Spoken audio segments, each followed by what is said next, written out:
everybody, and welcome to the Unranked Podcast. This is Christian Humes here with our 250th episode of video game podcasting. We have Alex Marinello. Yup. You have a nice little setup there. I see it looks like an Xbox Series X controller, a Switch, a PlayStation 5 just lined up to the camera. That's right. Very nice. Just for you guys. Dan, Big Dan 815, world-class streamer. How you doing? I'm good. I'm good today. I got my my gift from Tuna, so we can get into that today. Fantastic. I can't wait to find out what that is. And the mustachioed man himself, the Wario of the group, we have Tom Caswell. He's the Good Wario afternoon, of the group? good evening. Oh, he's definitely the Wario. Oh, well, I'm Waluigi. Yeah, more of a Waluigi. He's in purple. shape-wise, definitely more of a Wario right now. But you know, hoping to get that Waluigi bod one day back. I don't know if you want the Waluigi. No, bod. definitely don't want no. the Waluigi. If It anything, feels like an Luigi, overcorrection. you want the Luigi bod. Waluigi is like if you took Wario and then put him on one of those like medieval stretching torture devices and left him there for years, and then he's just that now. Yeah, That's actually very apt. good stuff. It's a character we're never going to see get his own franchise. I like this, patreon.com/unranked podcast. All the videos are free this month. Go check it out. I love this artistic shot we've got here of Tuna with the wide range here. We've got the controller in the foreground, Tuna in the back. That's right. That's right. A lot of negative space being utilized very interestingly. That's right. Wait, is this a joke about my setup? No. What? Oh, I thought No. it was just like you being like, I'm No. going to have like I'm a going to be meta. Tom, cool not setup. everything is about you. No, I actually, my hat was sitting right here when I picked it up. The Xbox and PlayStation controllers were there, so I was like, oh, well, I'll just move them. It's a good shot, man. I mean, it's clearly still retained some knowledge from your video production days back in the day. This is a good framing. A little bit. For what is it, an iPad camera? Yeah, I'm actually curious, Alex. So, what are you running right now? What is this? What am I 'Cause running? I feel What are like you you talking about? you flipped over to your phone or the new iPad at some point. What camera is this? This is the iPhone 12 camera, Chris. Okay, that's what I thought. Because you're back to being 4:3. You're not widescreen anymore. That's correct, Christian. Yeah. Okay. What? Unfortunately, my when you computer move, is... if I have to pay out of pocket to get you like a phone tripod or something, it's gonna happen because this has to end. This mean it has to has to come to end? an end. For do you mean it has people, to end? for people that want to go Patreon, go to our YouTube. This will be public because this month and next month the Patreon videos are gonna be free for everybody. Returning subscribers, you don't need to change anything. Everything is set, so you can go watch it. But this like What? corner side view of you on a couch in like letterbox video needs to come to an end for Well, season 3. how are we going to do it? How are we going to do it in the future if I still am going to use my iPhone? The iPad will do the widescreen. For whatever reason, it doesn't on your phone. I I know, why. but the problem is I'm recording the audio on my iPad. We're going to flip it. You're going to record the audio on your phone. No, because the last time when I did it on the phone, it fucked up a bunch of times on the phone, the recording. we're going of to the figure it audio. out. That was a long day. We're going to figure it out. For season 3, I'm figuring out the tech problems, and we're not having them anymore. I'm over All right. it. I want new You heard tech it he- problems. you I don't heard it want here old tech first. problems. Chris is buying Tuna a new MacBook. No, I don't if even anything, want a new MacBook. No, you know what though? I actually just saw there's a mic I just saw on Kickstarter, and there's some new ones that are doing this that are like USB mics, kind of like a Yeti or like an Elgato kind of thing. But instead of plugging into your computer now, it has its own chip on the inside, and you can record straight to that microphone. So you Oh, don't you need hear like that? a It has a mic chip. and a Zoom. So it's Okay. actually got like its own computer in it. Tom, you may have muted yourself because I see your lips Sorry. moving, but I don't hear anything coming out. I'm tweeting out the Cyberpunk news for input right now, so I didn't want the clickety clack on my keyboard. Tom's working. I'm Tom's on sorry. the clock. Jeez. Working I'm for the sorry. weekend, Tom Caswell. Well, while Tom's doing that, let's talk about this week's Pokemon. Wait, Tom, can you work in the word whoopsie doodles? If I didn't care about my job, sure. All right, so this week's Pokemon is Ho-Oh. This is a very famed, acclaimed, and well-known Pokemon. especially interesting because, as we all know, anyone who's seen the first episodes of the Pokemon anime, this is a Generation 2 Pokemon that is revealed in the very beginning of the show when Ash sees Ho-Oh fly over a rainbow. It's not a choice. Yeah, what's the origin behind that? What was the purpose? Why did they do it? Why did they pick Ho-Oh? Like, what's going on? It's so magical and pretty. It was essentially meant to create an air of mystery to the world of Pokemon, to have this concept of these legendary Pokemon, as well as teasing forward. The anime came out, and at that point they're already thinking about Gen 2, and when they were making the first generation, That's right. they're already had Pokemon in mind for the first generation. They got cut and then moved to the second game, so it was kind of a good way for them to set up what they thought was going to be this bigger world. Okay, so that's the game interesting. came out in the game came out 97? 96 in Japan, 96 I in think, Japan. maybe So in by the US. time we're getting the anime TV show, they're already working on the second game. That makes sense. Yeah, but they wouldn't have been working on the game. They wouldn't have been working on the show for us. They would have been working on the show for them. Sure, but either way, it's Right. the same Anyway, show. so They my still have point access is, to the same so my universe. point is, when they were doing the anime show, the game had already been released. It wasn't buy the game now that the anime is featured on, or So I don't How know long- that for certain, but what I do know is the anime essentially had to pull the information from the game, so the anime had Right. to wait till the game characters, designs, etc. were done. So they had already conceived enough of the game world before they started production on the anime.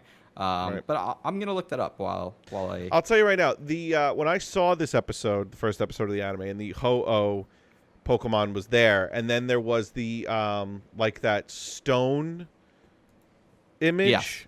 of 4 different Pokemon as well. The 10-year-old in me was mystified. And the internet was brand new too for me, Not- so to go on the internet and to look up stuff was very interesting. It's not the 10-year-old in you. You were What? the 10-year-old. You were just the 10-year-old. It's not like you're talking now looking back at a 10-year-old. That's a good Well, point. I'm Zach. recalling my memories. I'm recalling my 10-year-old memories now. Mm-hmm. So I'm saying the 10-year-old me. Okay, that makes more 10-year-old sense than me. in me. The 10-year-old me 10-year-old is in what you meant me. to say. Well, still no, because the 10-year-old was, the 33-year-old me and the 33-year-old in me. Am I really me, or am I just a shell and I'm really inside me? Oh All my I know God. is You in don't about know. 6 months, when you're talking about the 33-year-old, Tuna's been playing too much It's Cyberpunk gonna- for sure. It's going to be a really good critical listening clip when we hear Alex talk about the 33-year-old in him in Right. 6 So months. the 33, right. So the 33-year-old in me then, now, Wait, So is you're thinking saying when about you the were 10, you had a 10-year-old 33-year-old in you? possible. I mean, All he right. was I think in it's a there. cri- I He think was it's a just crime. growing. We He was all in there, but he was recently, growing. about a year ago, watched the Pokemon movie, right? Or maybe 8 months Yeah. ago, we watched the Pokemon. They did We the did, yeah, we recreation. did. It was did. it was at the start of the year, I believe. I was feel like it very, was very January. interesting. The We could time go is outside so still. strange at the moment. So it's We hard- could it's go really hard to know. outside. We still were able to go outside and meet people, and we still chose to watch Are you sure 3D that was Evolution. January? Are I you think sure it that was. wasn't, I in think. May? I think no. I don't think. I think it was. No, dude, Tom. Tom, end no, of it January. wasn't. It definitely was not. January. Yeah, We gotta Pokemon look this up. Evolution. No, right? because we went to go see Sonic. 3 weeks before COVID February. lockdowns? February. Yeah, so we went to go see Sonic. I don't think we had seen the It came Pokemon out. movie. It came then. out in February, There you go. and we Yeah, didn't but then watch we it had that some much later. time. Probably watched it a month later, dude. Well, look, in the Pokemon Tom's movie, wrong, I'm right, though. that is now, I would say, the deepest lore that we've You gotten said- about this yeah. Pokemon. Honestly, go watch that movie because the whole thing that they set up with the Rainbow Hero, what it means to get one of Ho-Oh's, rainbow feathers, and then having to sort of go through this almost like Lord of the Rings journey where he has to return it to the top of this mountain, or otherwise it could create darkness if the wrong person gets it. It was pretty cool. A lot of interesting, cool, fun stuff about Ho-Oh. You know, it's in so that funny. movie. I was so mystified by Ho-Oh when I was 10, when I was inside my 10-year-old body. I remember thinking, trying to find out things about it, all that stuff. And I didn't even play the second gen of Pokemon to even, experience Ho-Oh. I don't think I've ever caught a Ho-Oh, had an Ho, had a Ho, Had a hoe. How He to was I all never about had the one. he was all about the Was it bros good? instead at that point. What is it? A good? Yeah, at 11 It's years fire old. I was all Pokemon. about the It's a very bros. cool Pokemon. It has a bit Yeah. of a Phoenix like story behind it, where essentially this tower burns down and the Pokemon that had died inside, and then Ho kind of like restores them from the ashes, and that's also like what creates the like Suicune and Entei, and so there's like a lot of very interesting imagery with that. I'll also say I really like the design overall because I feel like it's intimidating, but I also feel like it's quite regal. Yes. Yes. And like, look at that one from Pokemon Go, second from the top on the left. I mean, it looks like it literally has a No, crown no, on. no. Sorry, go back. Oh, this is Bing. 3 down one. Yeah, down one. Bing is way better. If Condescension. you want to do image I love searching, the so if you want to do image searching, you should always go to Bing, because after Google got sued by Getty Images, they had to change their image filtering. And so you almost always will just get low-res thumbnails. Even when you do high-res searches, you won't get like good image results. Whereas if you go to Bing, you'll get like old school Google image search results where you get high quality, like better images without. That's actually really useful to know. So every time my browser accidentally, for some reason, always converts me back to Bing, I should just keep it. Just keep it. Fuck it. Yeah, but that 3D one right there, yeah, the one you got your mouse on, that's sweet. Yeah. That's sweet. It's very cool. It's a very cool Pokemon. A lot of different colors. It's got like a bit of Oh, look, like, it's like a watermelon. it's like a watermelon. It is. I see what you're Little bit saying. like a watermelon. I never noticed that either. Well, because usually aren't the feathers not green like that everywhere? Like in most pictures, I of it, don't it's know. like gold. yeah, Watermelon. The different depictions. The of watermelon Pokemon. it, so is that its classification? The watermelon. It's the watermelon Pokemon. Yeah. amazing. You didn't know? Now you Amazing. know. Ah. All right, that's enough Pokemon for now. We'll check back in with the soundboard later. I mean, there's a lot of games to talk about. I want to talk about like the Game Awards and stuff, and I don't know if that needs to be news, Tom. Not necessarily the awards, but just like all of the reveals. I don't know if that needs to be news because I want to talk about the games, but if you want to keep that part for news, then we can keep that part for news. Yeah, we'll just put it at the top. Yeah, I we'll think. put that. Okay. Yeah, I think that'll be the easiest thing. Reminder: if you're listening, you can go to our YouTube or go to our Patreon, and you can watch this video. What's going on, everybody? What's happening In the world of Pokemon, in your world, in your life? in your I've gaming watched life, in your everything but non-gaming life? Futurama. Ooh. oh my gosh. Tom, we're starting Futurama. I told you the new year. You know, Have you watched all of Dexter? in the past, yes.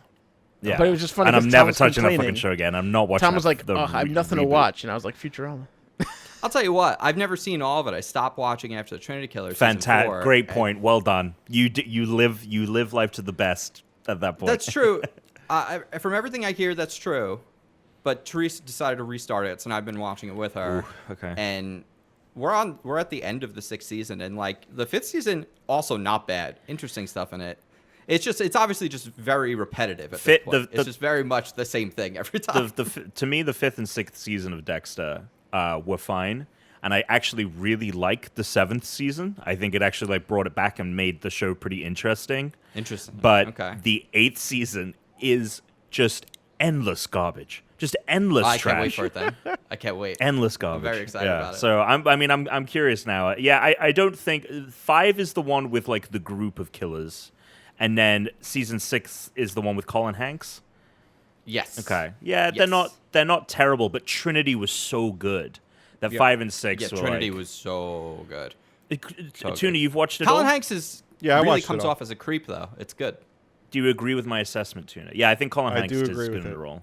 Yeah. I do agree with it, and I think season 8 was a hot pile of garbage. Can't wait It's to talk really about Okay, bad. Alex. Season 8 of Dexter, Yeah. better or worse than season 8 of Game of Thrones? Worse. Way worse. worse. Worse than the final season It's of Game worse. of Thrones. Yeah, it's way worse. Interesting. So that means I think that means in a couple of years, people will be able to talk about Game of Thrones fondly again. Because at this point, I will say, people will be like, "Oh, I loved early Dexter," but now people are like, "Fuck Game of Thrones." No one will even like have a slightly Now, nice. I will still discussion about it. acknowledge early Game of Thrones. I mean, not even early and middle Game of Thrones is amazing. But I mean, the general pop culture, people don't want to. I've never seen erasure of a pop culture monument like Game of Thrones in my life. it's over. People act as if this show It's done. didn't even exist It's done. now. It's over. They don't even Forget want to it. discuss it.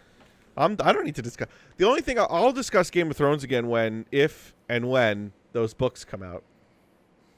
Yeah. So that's when I'll start talking about it again. But things have been said, and I think it's done. Finished. now, We don't need to talk about it I think the one thing with the Dexter Game of Thrones thing is like I was way more invested in Game of Thrones as a show. It felt like way more of a Yeah, that makes cultural sense. moment. We were all watching it at the same time. Was Dexter was just like a show Yeah. I enjoyed. So Also, Dexter the level was of already for me disappointment, going downhill. It was right? already It like, wasn't like boo. It wasn't like a Yeah, it sharp wasn't like just a oh my god sharp off the drop cliff. off. Yeah, it wasn't a sharp 7-8 Yeah. drop off. Okay, that's fair. Makes sense. Yeah. So Britt and I have been watching The Americans. I don't know if you guys have heard that show, seen that show, watched that show. It's very good about Russian spies in America. How far are you into it? Season 5. That's around when I almost stopped finished. watching. We're almost done. I we're gonna get through I it. zoned out at some point in the show. I don't know when, and I just couldn't get back into it. Yeah, some episodes are that way, and some episodes are really great. And I understand why people, it's critically acclaimed and people think it's amazing. But some episodes are a little boring. Like, Well, sometimes it I don't really should've- care Yeah. about the plot line of It whatever should have been on they're trying to Showtime or HBO. I feel like that would have made the show Yeah. better.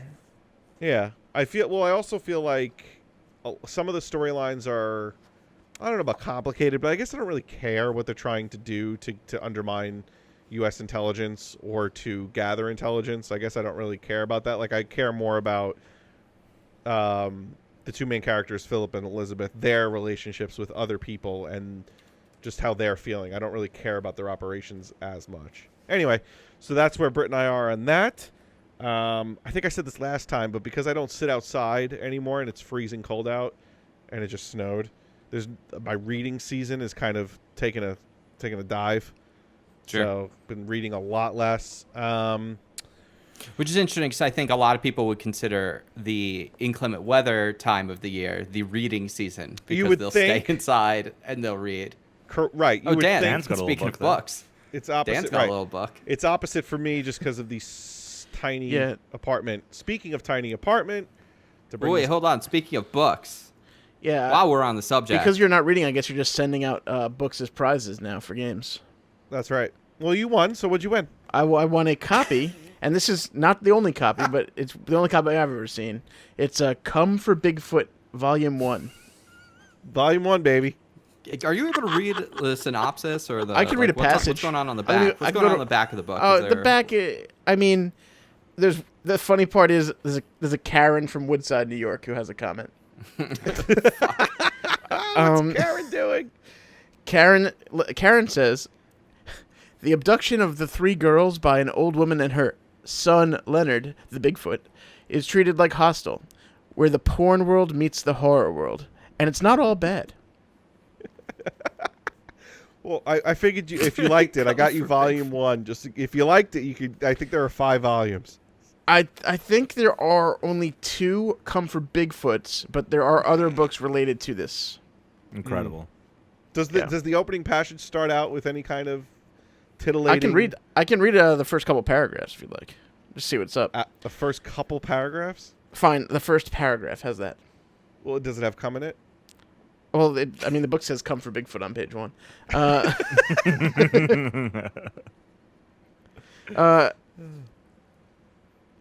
I don't know what's going on. I did not read any of this book, and I'm not going to. I will say. Oh, you should read the Oh, book. man. I'm not You should reading the read the book. book I'm not and reading tell this us book. what's happening in it. Yes, No. you should do a book report. Alex, if I won Read Come for report Bigfoot, back, I would have report read it. back. Yeah, if you'd send it to me, I would have read it. Well, Yeah, look, send we're it to me, I'll read recording. it. Well, look, we're recording a special episode this Saturday. We're all doing games. If you win my game again, I'm doing Tuna's House of Games again. The winner of Tuna's House of Games is Tuna, going to get another prize. I have a question. What? Are you and/or Virginia Wade, the author of this book, are you just trying to get the word out about your creation? Yeah, you're just trying to get people to slyly review your book. Yeah. I wonder if the woman who had to pose for the cover of that book, do you think she tells her parents I'm on the cover of a book? What book? I think she's a stock photo. Still, her I image don't is think being the stock used. photo knows. I What think is she the gave okay? up the What's the rights. first paragraph? What is the first paragraph of this book? It's not that great. Oh, then forget it. I will say the other books available on paperback from Virginia Wade, besides the 2 volumes of Come for Bigfoot, are Jane's Playmates, a Tarzan and Jane erotic adventure, Ooh, Sarah's Playmates, a Wild West erotic adventure, just loving the playmates. Siren Island, an erotic adventure, and the Filthy Classics collection. The Filthy Classics collection. That is one of the books by Virginia Wade, a.k.a. Alex and Britt. Amazing.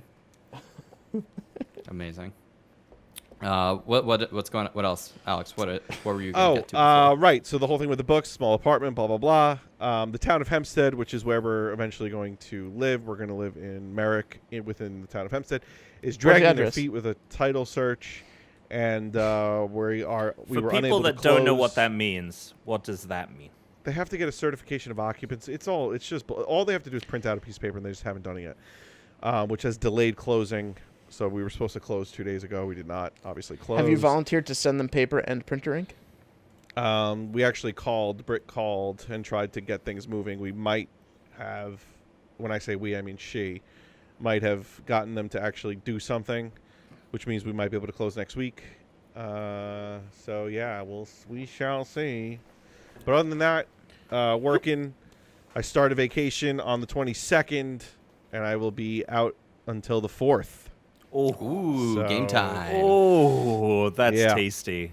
Yeah. Game time. So Tom, I think you just quoted the book.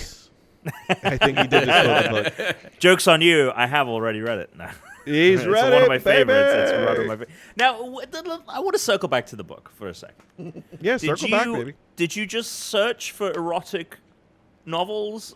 How did you settle on Come for Bigfoot? I don't know if I want to tell you, just because. Okay, who because it might knows, you ruin get... future surprises. I feel like he typed in the word "come." No. He said books with "come." No. Google. Books with. Now, I know you were a big Bigfoot guy back in the day, so maybe you already knew about this book? Possible. Maybe I did. Maybe Alex came across it like as a Google ad because it looked at his search history. A lot of big feet searches, a lot of cum searches. A lot of feet. Right, exactly. A lot of big feet. It's cum searches. Absolutely. Very nice. Alex was very upset when Pornhub got all their user content removed. Yeah, I got a passage all those to read. Bigfoot cum videos. Can I read a passage from the book that might include spoilers? Oh, big blow. Badoom. Go for it, Dan. Go ahead. Here's a passage. Spoil me, Dan. She shook her head. You're fucking nuts. No, I mean it, really. You're fucking crazy. You need to see a shrink right after you get an abortion to get that funky ape baby out of you. Seriously. Oh, okay. Like a lot happening in that sentence. A lot of different things happening there. So this is obviously, interesting so that kind of, we kind of spoil the fact, I guess, that Bigfoot impregnated. Yeah. I said it was spoilers. I don't think anyone's reading this book, Tuna. It was for sale. So I mean, she might be eating a nice meal because do you think this was ghostwritten by Jane Goodall? Possibly. How much did this cost? If you think I spent any kind of real money on this, so Virginia Wade is definitely eating a beautiful Big Mac tonight due to the sales, due to the proceeds of this book. Very nice. You don't think she has a few points on the back also? Maybe. A few pints. A few pints on her back. Is that what you asked, Dan? Pints? I guess Bigfoot. Cum. Yeah, man, he probably does. Bigfoot. He probably does. Yeah, Bigfoot. You know what they probably, say? Big feet. Yeah, you know what they Speaking say of, about it. Big buckets of cum. Speaking of pints, though, I watched all of Ted Lasso. Yes, Okay. it's so fucking go. good. At first, I was like, this is very sincere, and I wonder how, like, it just felt very surface level, and Ted Lasso as a character felt very surface, just this over-the-top character who was always positive. We do get hints that there's problems, right? But I always kind of felt like he was just, like, too of much of a caricature, and the show does such a flip where, oh my god, he's going through some real shit, and like you fully relate to him, you fully relate to all of the characters, even the ones that you have to hate, like some of the football players who are assholes at points. Like, I thought it was incredible. I really fucking enjoyed it. Wow. Yep. So Who's the only one who seen hasn't it? I know it? Chris has seen it. Yeah, I haven't It's seen one of it. my favorite things I've watched this year. yeah, Definitely. agreed. Every character is like your favorite character. Ted Lasso is your favorite character. The owner of the club, her director of football. Who's your favorite character? Oh my god, I love Roy Kent. He's awesome. Okay. I love him. I think he is the best mix of like, I hate him at points, but I love him at others. I also really love I forget her name, but the owner of the team. I think she's incredible. I think her kind of like her dealing with her divorce and her loneliness. I loved it. I really loved it, and I really recommend anyone check it out if you can. And I think What's it most on? people probably it's Apple It's TV Apple. Plus. Oh, But you probably have a free subscription if you haven't already redeemed it. I really liked. Obviously, Roy Kent is definitely a favorite. I mean, there's so many characters. I really What about liked Coach Beard? Coach Beard's pretty good. He's Coach my Beard's least pretty good. favorite. I like He's him, just but so simple. It's hilarious. I'm not invested in his character. I love there's the bit at the end of the season when he kind of talks back to Ted Lasso, and then like the girl that he's kind of seeing. Yeah, remember that's a in the good part. pub. It's so good. I really like She's Nathan. just toying with you. I like Nathan. Nate, Drake? Yeah, yep. Nate. Nate the Nate Great. the Great. Nate Yeah. the Great, man. He's great. I had to He's look great. up. I had to look up the name. I was like, "What the hell is his name?" And Danny Rojas, very small part, but I liked him. Oh, Danny Rojas is hilarious. Yeah, he's on the front of he's on like the banner image, right? Yeah. He's on the banner of it, and I was in like episode 4, and I was like, wait, there's half of a season left, and this guy Football hasn't is shown life. up. And then the next episode, he's like, Danny Rojas. I'm like, fuck yeah, Danny. Alex, it's a really good show. You should watch it. I would agree with you, Tom, that at the very beginning, I bought in a little bit sooner than you did, but it's almost too sweet at the beginning. Like the first episode, like it's almost saccharine at So times. it but, is until like. but it's so I feel like good. the part where it starts becoming reasonable, like is so soon. And so what? I think Yes. the T scene. The T Yeah. scene is when it starts like becoming a real person. It's Instead of this awesome. weirdly friendly guy. Yeah. It's like no, this is just straight up garbage. Can we just since I have it sitting next to me, it Uh-oh. really puts it in perspective. Can we just talk about how this is the system. This is the Nintendo Switch console. Yeah. Compared with the fucking behemoths Well, it's a that very I've got different sitting over system. there. Yeah. What? It's very I different. get than it, what it's but supposed to be able there to really do. is I mean, the difference though is just the fucking Sega Mini is just as big as this goddamn thing. Yeah. And then you've got Kaiba and the refrigerator. Yeah, the vampire. Here's the more incredible thing. Your phone is way more powerful than that fucking Switch is. Right. Way more Right. powerful than that fucking Switch is. Right. And like the new Right. Mac computers basically run on like the phone chips, and they're fucking just dominating big ass computers right now. Oh, okay. You know what? Actually, can we? So I have a little question about Apple. Here we go. So the Apple Max headphones came out, or not came out, but did they come out? Yeah, they're out now, technically. They're out. Okay. So I saw the price point on those bad boys. Yeah. All right. I mean, it's basically the price of a fucking iPad. So Yeah, they're very expensive. Why? Well, What's the high-end deal? headphones, period, are usually around like $300 or more for like around like $250, $300 Yeah, I mean, I've for seen really I've high-end seen headphones. good Bose. I've Yeah. seen good Bose for like $253. But So, what the fuck is $550? So you've got the Apple tax, right? Which is they mark everything up. Yeah, okay. But then you have Yeah. like they have their chips in it with their like AirPlay stuff and their like seamless All audio right. connection, and like I guess the materials that they use, like, but also it is partially just Apple will make a comparable thing to those $300 headphones, but they sell everything at a way bigger margin. Right. That's like Apple's whole deal is like we're gonna fucking charge you a lot of money for our stuff, but we're not gonna invade your privacy like everyone else, which like Right. is cool. But I guess everyone else also has all of my data anyway, so it's also kind of useless at this point. Oh, I wish I knew now. I wish what I knew now I could have used it like 10 years ago when I was starting to really get online. Even though I'm doing this podcast and really privacy's out the window anyway. But I feel like I wish I had a little bit more thought back in the older days when I was younger about what I put on like Facebook when I had it and stuff like that.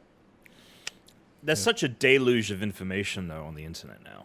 I'm not Like, saying there it's isn't. just such a I'm just saying mess I that wish I was a shit little bit is- more proactive. Did it ever affect on it. anything? The E3 leak was annoying. But our that's phone not even numbers are out putting there. stuff. That's not even That's not putting you stuff putting on on the Facebook. internet. Yeah. Yeah, Huh? that was a hack. Like that's just a No. I'm not problematic. saying. I'm not. I'm not saying. Well, the internet is a place where they can put the hacked information, so that's annoying. Well, but you have no control Okay. over that. Like But of something you posted. even right. if and even if didn't we post. even if you had to send that information to them on paper and then they typed it into their computer, you would have still Same had thing. that same problem. Yeah. Like that's just Fine. the ESA fucking Fine. blows. Is that that's what that problem Okay, is. Yeah. so give us a better example of what the hell you're talking about.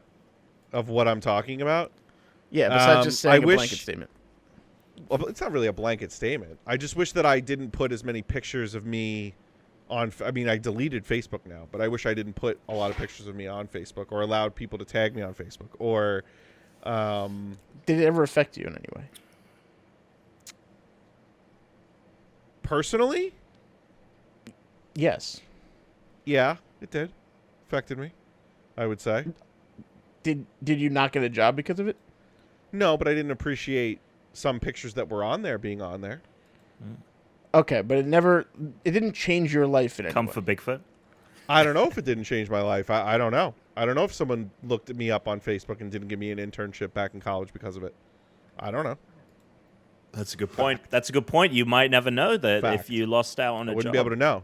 I'm Can't prove a negative here. I'm so glad you brought this up. I'm just gonna have to cue something up from my phone. It's gonna take me a few minutes, but I almost This forgot. better not be.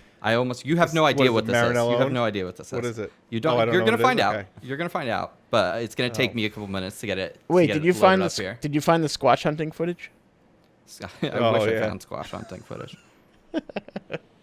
So the other things that I watched this week, started watching Mm-hmm. The Flight Attendant on HBO Max I heard that's with good. Kaylee Okay. Cuckoo and call her Daria Cuckoo? Naharis. Yeah, Haley Cuckoo. I don't know how to what's so pronounce funny, her name. Tom, Kaylee when I saw Cuoco. ads, Uh-huh. when I saw ads for that show, I thought it was satirical. I thought it was her. Like when I saw the ads or trailers Oh, or no, whatever it's for that legit. show, I thought that it was a joke. Right, because on the ads, don't they look like ads for an airline? They look. Yes. Yeah. They look. Yeah. So I thought it was a fucking joke. Do you know anything about the show or like what it's about? No. What is it about? I'm not going to tell you because the What? twist of what it's about is one of my favorite moments in TV that I've had this Wait, year. you went in blind, Tom, on it? Then I want to go had in blind. Don't talk about Yeah, it. no. Okay, I I'm just- did not I know. thought it said in the Yeah. description, like when you're choosing shows, what happened. No, it was like on HBO Max. It was the top thing on the banner, and I was like, you know what? I'm a okay. Haley Cuckoo fan. I like Dario You don't even know her Naharis. I like Dario Naharis. Second Dario Naharis, not first Dario Naharis. And so I just hit the Right. banner, hit play episode 1, and I was stunned when I found out what the show is. It's very interesting. I'm enjoying it. It's no Ted Lasso, I'll put it that way. But it's a good show. And then what wasn't a good thing that I watched was Tenet, which Dan has also seen, and I'm very did watch it. curious about how Dan feels about it. So, Tim, what did you do ever see think? it or no? No, I'm not seeing it. Well, I'll tell you why I don't want to see it, because our friend Karthik went to go see it when it came out. He went to a Connecticut theater because he wanted to see it that bad because he's a huge Christopher Nolan fan. I remember this. And when he came back from seeing it that night, he literally just we asked him how it was, and he went confusing. And for Karthik to have nothing great to say about the movie and to say it was good and just have one word confusing, for me, that was enough to be like, I'm not seeing this movie. Tuna, you are the right move. The right Yeah. move. So- Because, go ahead, Dan. I want to hear your thoughts on it. Oh, You go God. first because you have a harsher view. I think I know where it went wrong. Every time it went Oh. wrong. All right. Go on, So, Thomas. Tom, you hated it, right? I fucking detest this film. Detest the film. It's when you actually understand what the plot is. You're about an hour and a half in. I mean, I think, when you finally understand what the plot's about, it's actually really boring. It's just fundamentally boring what the movie's about. And What then is it about? It's about people in the future, right? Yeah. There are two simultaneous timelines happening at once. People moving forward through time and people moving backward through time. And the reason they're moving backward through time is because people from the future, for some reason, some people claim that it's because they were pissed that we had fucked up climate change so badly, but no one really knows for sure. That's just like one of the theories online. People from the future have sent back a bomb that can reverse the flow of time. So time starts moving backwards and everything gets undone and it ends humanity. It's very vague as to what would actually happen.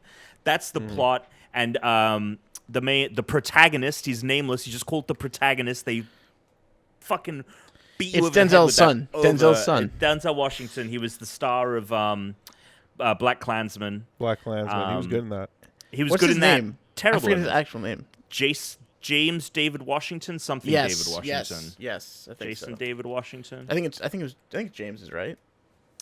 John. Somebody Just should John. Google it. Okay. John David Washington, he's a CIA agent. He gets roped into this organization called TENET. We're really kind of unsure what it's about, but basically he has to stop the end of time itself.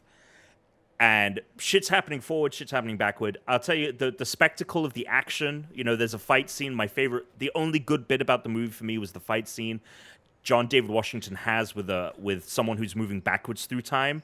And then later on in the movie, we see Spoiler it. alert. Well, we see it again. I'm Well, not for spoiling. people that didn't see the movie. There's a set piece Don't that go see happens it. We're not twice, telling and we people see to, it We're both. actively telling people to not. No, go what I'm see saying, the now movie. you can say it. Now you can say what's happening. Because we said Okay, spoiler well, alert. anyway, so Fine. that's a cool sequence. It's just boring, and there's no even I've had my criticisms about Inception, which has a lot of the problems that Tenet has, where it's just fucking Elliot Page talking to fucking Leonardo DiCaprio. He's asking her questions. He's like, well, this is actually how it is, and this is actually how it is, and this movie is just that for 2.5 hours. Here's the problem with that, with this movie, as compared to that, because I thought of that as I was watching this movie, and I got to say, the 45 minutes of pure dialogue with almost no emotion to start off the movie was not a great start for this thing. There was like a fight scene to start, and then there's like just 45 minutes of different people talking to John David Washington and explaining what was happening, but you still don't get what's happening. And basically, they've set, in Inception, they set up this whole world where like you're really wondering what's going on, and you kind of care. And in this movie, there's no reason to give a shit until about maybe the halfway mark in the movie, and it's a 2.5 hour movie. So is the problem that Christopher Nolan is now too famous for his own good? It's possible. I think this was an idea that he had that he wasn't necessarily as passionate about, but the studio wanted him to make another movie. Because Inception, the thing about Inception is we give a shit about Leonardo DiCaprio. We give a shit about his relationship with Marion Cotillard. We give a shit about all these other characters. So like, even though you don't even give a fuck at all about John David Washington, I give until maybe zero shit until maybe like the end part of the movie. I don't even think then. In fact, I think I give less of a shit about him at the end. And the other thing is you see all of the twists coming. That fight scene, you know who that is. So know I what's didn't see gonna that coming as it was happening, but I saw it coming like way before they revealed it. Yeah, I mean, He ends up fighting him. He ends up fighting himself. Oh, there's the. Well, I said spoiler before. Well, Anyway, I mean, I'm never going to see this movie, so I don't care. it's I'll probably watch it at some point, but I'll forget what you It doesn't say. matter. You'll You'll forget halfway through the movie what the hell you're doing. Dan brought it up when we were discussing it, and I said, don't watch this movie, and he was like, well, now I'm really interested in watching it. It's not even like fun bad. It's not that. I was gonna watch it anyway, just because I know. I like to see a lot of movies. But if people that aren't good, if people are like genuinely curious, I'm literally telling you, it is not worth the $20 and the 2.5 hours of your time. if you didn't spend $20 to see the Bill and Ted third movie, then don't watch this before that, because that's fair. more entertaining. That's fair. I didn't actually see that. Was that good? Is that streaming anywhere entertaining. yet? That I don't have to pay for it? No, it's still like $20. I sailed the 7 seas of the internet. Chris, did you find whatever the fuck you were looking for, or what? Yeah, I found it. Okay, go ahead. Oh, actually, it might be. I think my mom got it on DVD from the library, because that's what she does when she gets movies. So, Alex, we were talking about the iPhone, and we're talking I about was. pictures on the internet and stuff. And I was. you know how the phone will every now and then be like, "Hey, we made you a photo album," Oh, I love those. Yeah, okay. and like 90% of the time, I'm like, "I'm not gonna even fucking look at this." Right, okay. I almost ignored this one, and then I went, "Well, let's just take a look." And I'm about to it present us? to you Alex over the years, made by Over iPhone. the years? Alex over the years, made Over by the iPhone. years? If you had to pick a song, we're not going to play it, but if you had to pick a song to play in the background of this, Is what this would going to it be me with that T-Rex at the observatory? It's gonna be you everywhere. I didn't get an answer. I'm just going to assume Why do you my have heart will go why on do will you have work. so many why are there so many pictures of me on your phone? 'Cause I have everything that's been on my phone since 2009. Every photo that I've ever taken is on my boy. phone since 2009. Why Alex is perfectly why are crafted. your Tom, His you've phone muted phones. yourself again. Going back to 2009. Why are your earphones Yeah, it's like a stretched? radio. It's a radio DJ because saying it. because Therese wanted to be able to see when I play this video for you. Let's take you back Ah. to the sweet sounds of 19. All right. There I are mean, some my- parts. There's like a couple tiny video clips like towards the end, so you'll want to just when that happens, not make a ton of noise so that you can hear the video. So I'm going to share the screen here. I'm going to mute myself so I can't make noise. I feel like I'm on Impractical Jokers and like I'm doing that presentation and then they show a clip that one of the Jokers hasn't seen since they were a kid. Oh boy. Why does it say Alex over the years? How long is this video? Oh, not that long. Okay. All right, here we go. Did they name this Alex over the years? They named it Alex This over the is a years. minute 46. They named it Alex over the years. Yes. I'm back. They named it. I didn't realize. I figured you just put that on there after you Nope. found these. This is completely, entirely music, length, photos, videos, title, exactly the- all made I by think the I'm iPhone. Have I you think I'm is watched sitting in the amazing. exact same fucking spot. I'm sitting in the same space right now. Can you name the years as we watch it? What year is this one? Tuna, that's This got to has be. got to be. That's got got to to be your ago. mom's basement. They mostly No. span over the last 3 to 4 years. Oh, I So- thought we were doing an order. sweatshirt- This is not chronological. This sweatshirt. This is. It's I'm not literally chronological. sitting on the couch. All right. I'm sitting on Okay, the I couch thought it was that this chronological. is- Sorry. All right, go ahead. I just want to make sure. Can you hear the audio when I play it? No. No. Okay. I just want to. The fuck I need am I to. wearing? Second photo already is brilliant. There we go. Share I remember that computer day. sound. How does it know it's me though? Because the internet has spies on all of us. No, he knows it because it's in his You should be phone, able to- 'cause it automatically detects. No, I can't hear it. Oh, No, I hear it. Yeah, I hear it. All right. Here we go. This is This- great you'll for an probably audio wanna find me podcast. Well, I might cut this part for the audio, and then they can just hear us discuss it. All right, go Don't worry, ahead. this Play will go up the on, fucking this will go up on thing. Twitter. / Rank Let's go up Podcast. on Therese Twitter. must be Here we like, go. play Alex the over the fucking years. thing already. Put it on Twitter. Why do I look? Where was that?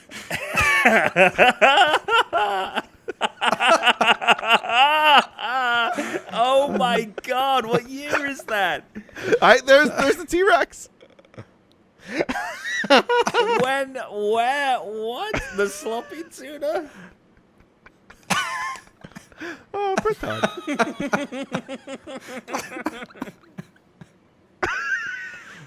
Oh man. Oh my God! Oh no. What is this music? Oh my God! Oh no! This is incredible.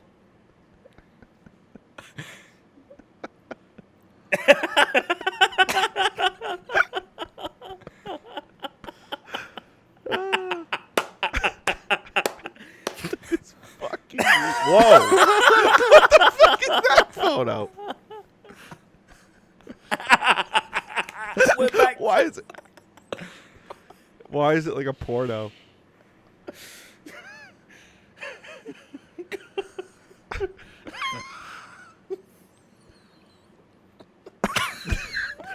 It's music.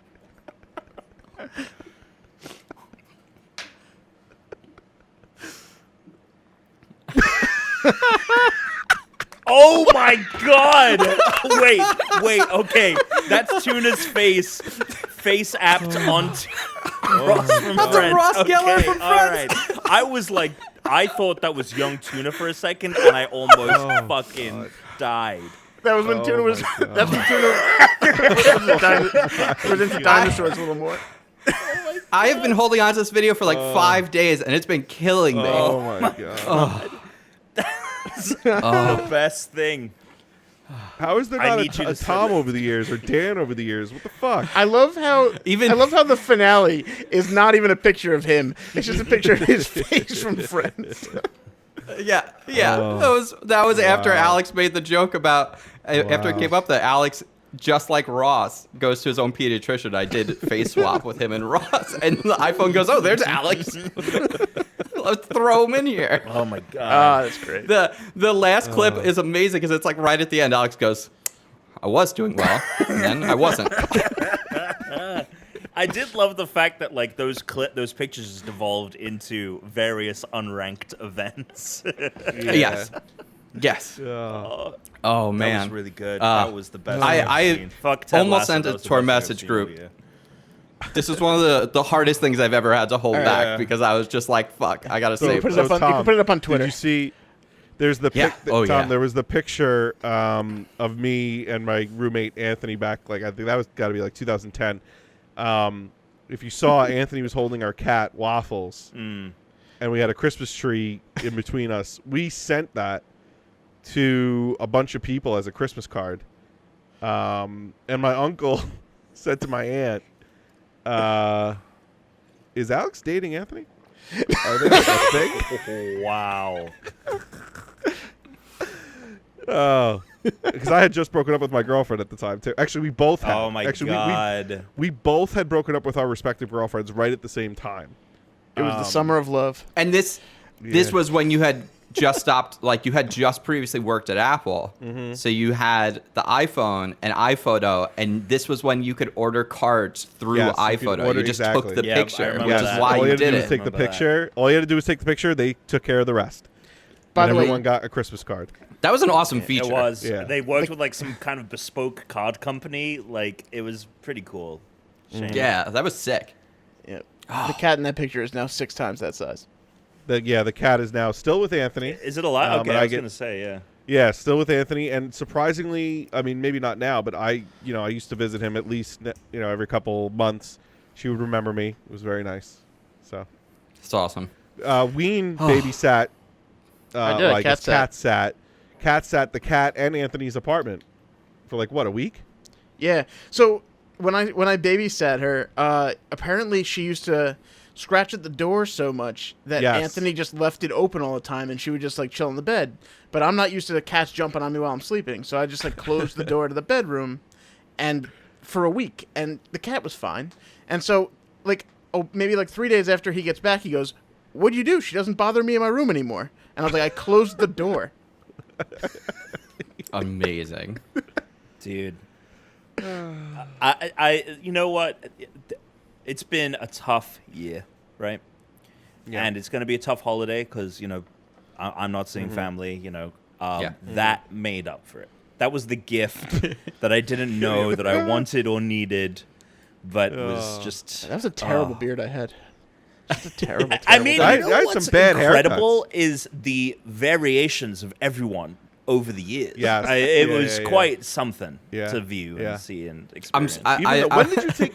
When did you take the picture of my slicked back hair? Like I'm in some kind of like photo that was shoot. that was in the Like pool. fucking That was when recreating- we were all at the pool. That was my the first God. E3 when we were all Was at that the this pool. picture Jesus with the book Christ. hands? Yeah. Why Yeah. was I? What was I doing with my hands? I have no idea. Splashing your face? I have no idea. Jesus. This is Who do I think I am? this is like where I get the payoff of always being the annoying friend who's taking pictures when we're doing stuff. Holy shit. For later being like, Yeah, I don't oh take. look, I got the I pictures. take no pictures. Yeah, I take The- like no pictures. My at all. favorite picture in there though is right like at the beginning.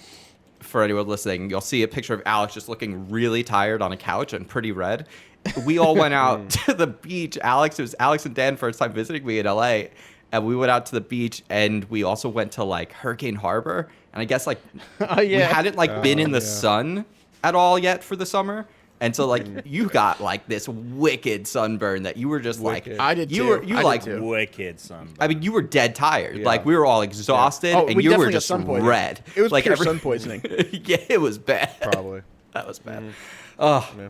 I'm so glad that happened. Let's talk about some games. This has been such an off-topic show, and there's actually games shit to talk about. Let's talk about it, Christian. Let's fucking talk about Fall Guys, because Alex, I'm assuming you're the only person that didn't play Fall Guys. Yeah, I haven't played it. I son of a haven't bitch. played the update either. I'm sorry. Fuck. All right, Dan. Then why don't you Oh, start, Dan, and then yeah. I'll jump in. Dan and you and Dan are the full guy Yeah, kings. Dan is big time streamer now. Yeah. I like how you said that. It almost sounded like something like an Eastern European person would say in a movie.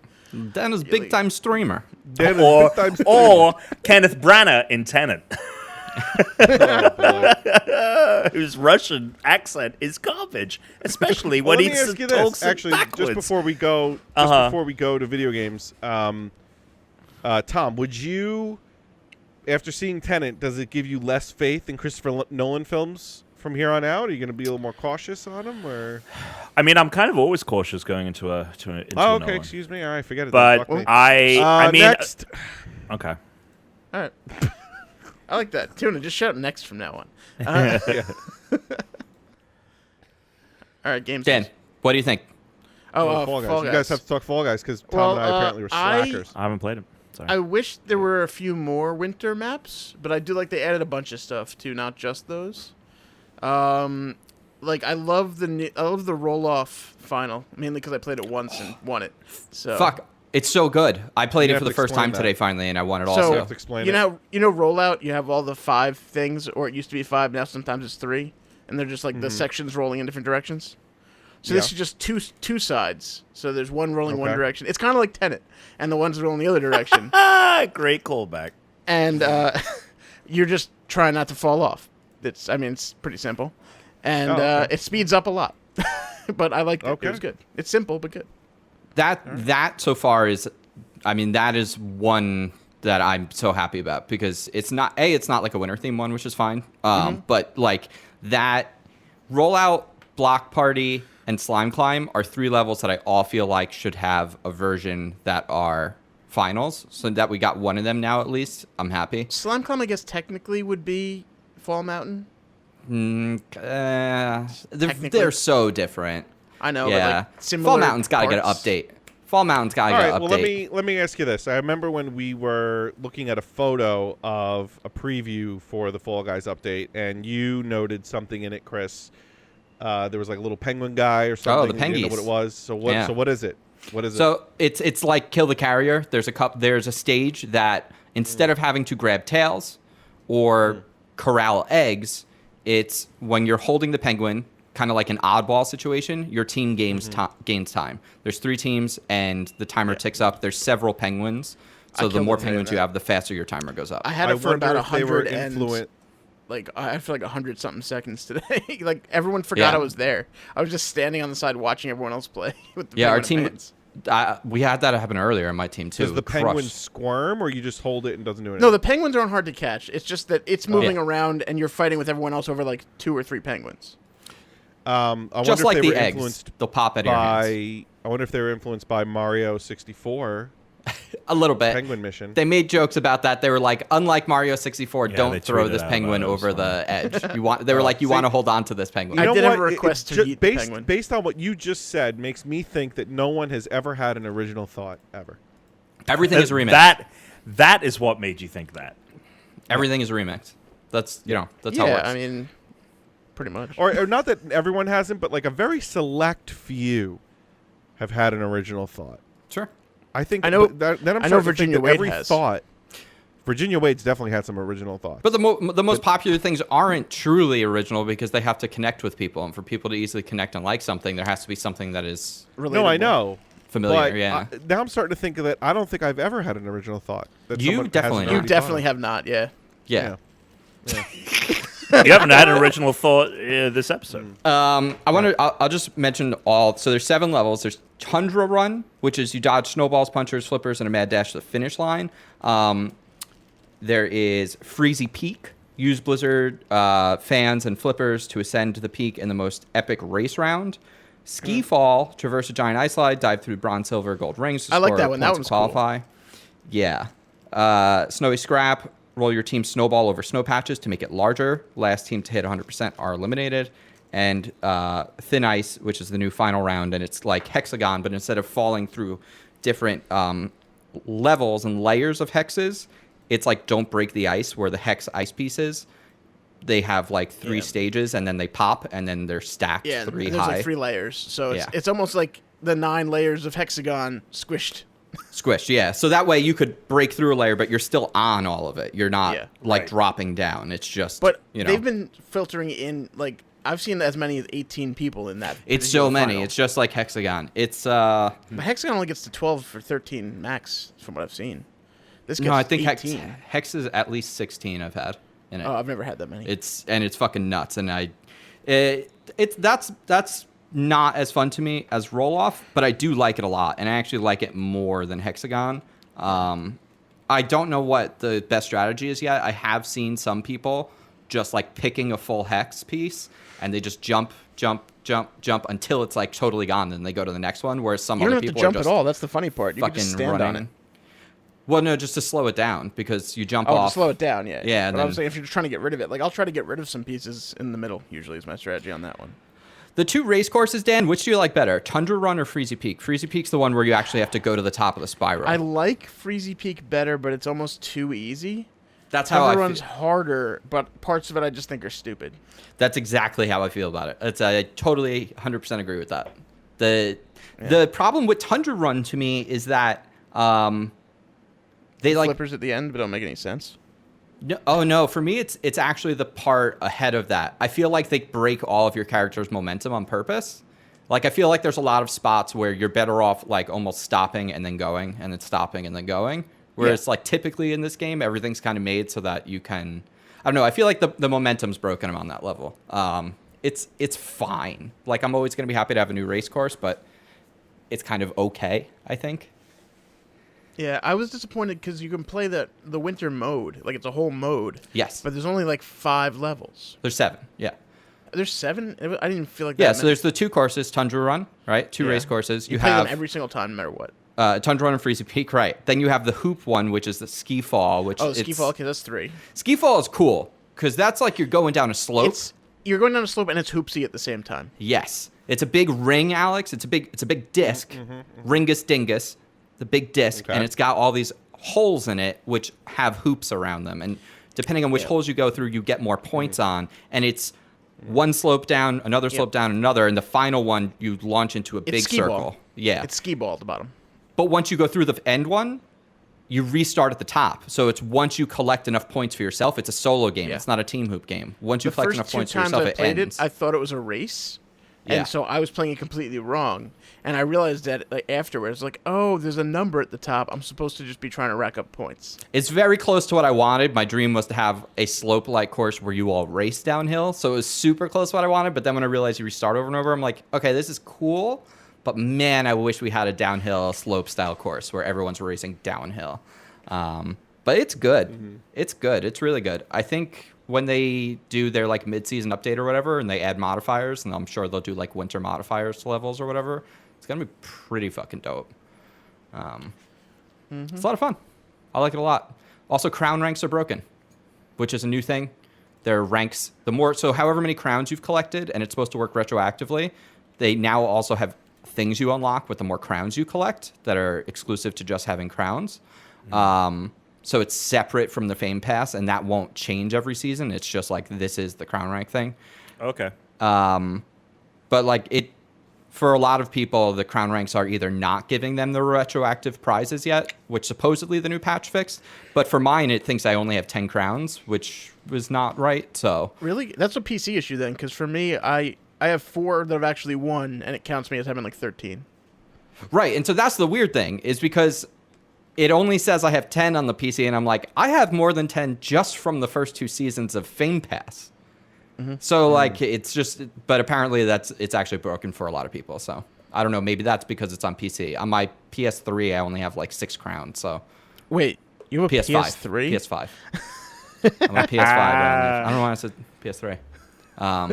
It's You're really going back fucking in fun time. though. It's Tenet all over again. We should all It's play ruining the show. He's working Tom some is of ruining this, the going through show. all of the over holiday. PlayStations. We should play over going through the PlayStations. Which before we get off PS5 and platforming, I just have to make a comment here. So Alex, you've now found and agreed with me, platforming PS5 controller, not ideal. Not ideal. Yeah. No, because I was trying to. We didn't talk about this on the podcast. We did briefly. We did. I was using this to set up something else. No, but I did. But did we? Maybe we didn't. Did we maybe just not. talk about it maybe on like Xbox or something? But yeah, no. When I was playing Astro's Playroom, and I was trying to go for the speed run records, and I was trying to replicate, a certain run that I've seen as like the optimized run. It's almost impossible to do with the fucking PlayStation controller, just because your left thumb just starts slipping and you have to like adjust it. It just doesn't make sense to platform with a PlayStation controller. Sorry, Xbox, way better. Totally agree. Holy shit. And then, so I was talking about this, and I brought it up to Matt, and Matt is always like, he's like, you're the only person that ever complains about the thumbstick location. I'm like, it's not just the thumbstick location. It's specifically for games like platformers. It's really bad, I think. And then yesterday, I see Matt tweet out, he goes, the PlayStation 5 controller, I think, is just too big because you have to stretch your thumb too much to reach this for platformers. It's not the right. And I was like, you just went on me for saying son of a I've never bitch. heard anyone make this Right. complaint, and now here you are. I think he tiny didn't get it. thumbed I think he weirdos. thought I was just complaining that like I like it asymmetrical, and it's like, no, it's because I don't have to stretch my thumb out the whole time I'm using it, and then you don't end up with the center of the thumb like on the side of the stick instead of on the top. It's fucked up. Pissed me off. And Tom and I have been playing a big game today. I played it, Tom. I got a match What'd you in. think? It was fucking Back 4 Blood is Left 4 Dead 3 that we always wanted. I cannot believe this game is pre-alpha. I cannot believe this is a pre-alpha game. I'm sure it's just a vertical slice. It's just like one stage that works and everything else is broken. But it looks great. The shooting plays great. And outside of like a couple of animations, which clearly they just don't have yet, like when my guy gets downed and he just like becomes like stiff as like a board, like standing up. Yeah, there's a couple of glitches like that, just like very small things. It was unbelievable. I knew how to play immediately. I knew like what the buttons were immediately. I knew like what to do immediately. I was able to figure out like how the different zombies worked right away. We cleared the first course, no problem. It was so much fucking fun to be playing this game again. And it's crazy to me that Valve let these guys go and is just like shelving this IP and doing nothing with it, because this feels like the exact game we wanted. It's so fucking good. Now, I have a question for you. To me, from what I remember of Left 4 Dead, it feels almost one-to-one, right? I think the only thing that's relatively new in terms of the way that it's set up is the cards. It is, and I think that's actually something that, depending on how far they go with the cards, it could be detrimental to the game. Like, I think it's okay to want to be able to have characters that have different attributes. So, Alex, the characters do have different attributes now. Slight. I watched the trailer. It's slight, so it's like... But... Yeah. I just worry that like Left 4 Yeah. Dead worked because everyone was everyone, and you picked up weapons as you went, and like there was a flow to it, and I worry that it could end up being this point where the difficulty scale gets too high, or like the longevity of the game is based around like collecting cards and then eventually like microtransactions or like min-maxing and shit money. like that. Yep. Supposedly, if there are any kind of microtransaction stuff, it'll just be for cosmetics, and I think that's what like it seems like. And I do think, like, as a modern game, it would be weird to have something that doesn't have like, hey, you can get cosmetics for your character, hey, you can like customize your character. It'd be strange to not have that. But at the same, I was also very much like, fuck, I just don't fuck it up. The base game worked perfectly. I'm concerned, Tom, they could fuck the game up with the cards. Yeah, I mean, I think that, I was looking at the cards, I was streaming at the same time, and people were calling out. They're like, "Oh, look at that card. That could really break the game." I didn't experience any of that in the quick play. Again, and this is pre-alpha, so there's a lot of. I think that fortunately, this game seems to be in a place in terms of gameplay and how it plays and everything where it's pretty stable. And this beta is going to be more about like testing servers and also balance. And if that's all they really are primarily focusing on between now and June, that's going to be great. But I loved the time with it that I spent. I wasn't a huge Left 4 Dead fan. Granted, I was really just playing with bots. Yeah, which that's takes the fun out of it. What the hell? No. Yeah. But You had to be like us. We had a full. We usually I know, Full squad. I know, we but were like, we eventually, and that's the thing. Like on stream, we got everyone on Discord. We were playing together, and that was a lot of fun. And I think that this is going to be I think it's going to be big. I really think that this is going to be a game that has the longevity of any of the kind of big multiplayer games that have years and years now of, Rainbow Six Siege, I think is a really good comparison. Hopefully it launches with content and people are happy with that. Hopefully I'm gonna be playing afterwards, Chris. If you want to jump on I'll play. after we record, I'm very impressed. The fact that it also worked perfectly with a controller, like everything was mapped to where it would have guessed it was mapped. Like I didn't have to do anything for a pre-alpha game. This is also like my dream. I feel like it was a week ago where I was like, could we just not announce games unless they're coming out in 12 months? And then That's a good point. This game, should I just, Tom, is there anything else anyone has to cover, or should I just hit the news button? No, I hit have the to. news I have already. to play. I've played Cyberpunk, and I'm but going to you give could do brief that in impressions. You can do that in news, because Cyberpunk's there's part plenty of of news in Cyberpunk. Okay, all right. Yeah, there is a lot of news Yeah. in Cyberpunk.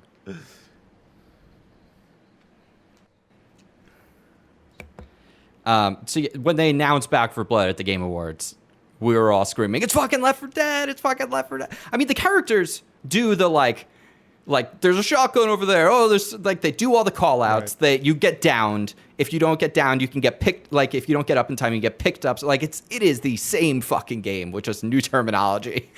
Everything is exactly what you wanted it to be. It's so good. It's so good. And it was such a treat to be like, I can't believe we're getting fucking a new Left 4 Dead. This is going to be it's such a great start to the generation. That Back 4 Blood comes up and we're like, wait, what the fuck? What is Back 4 Blood?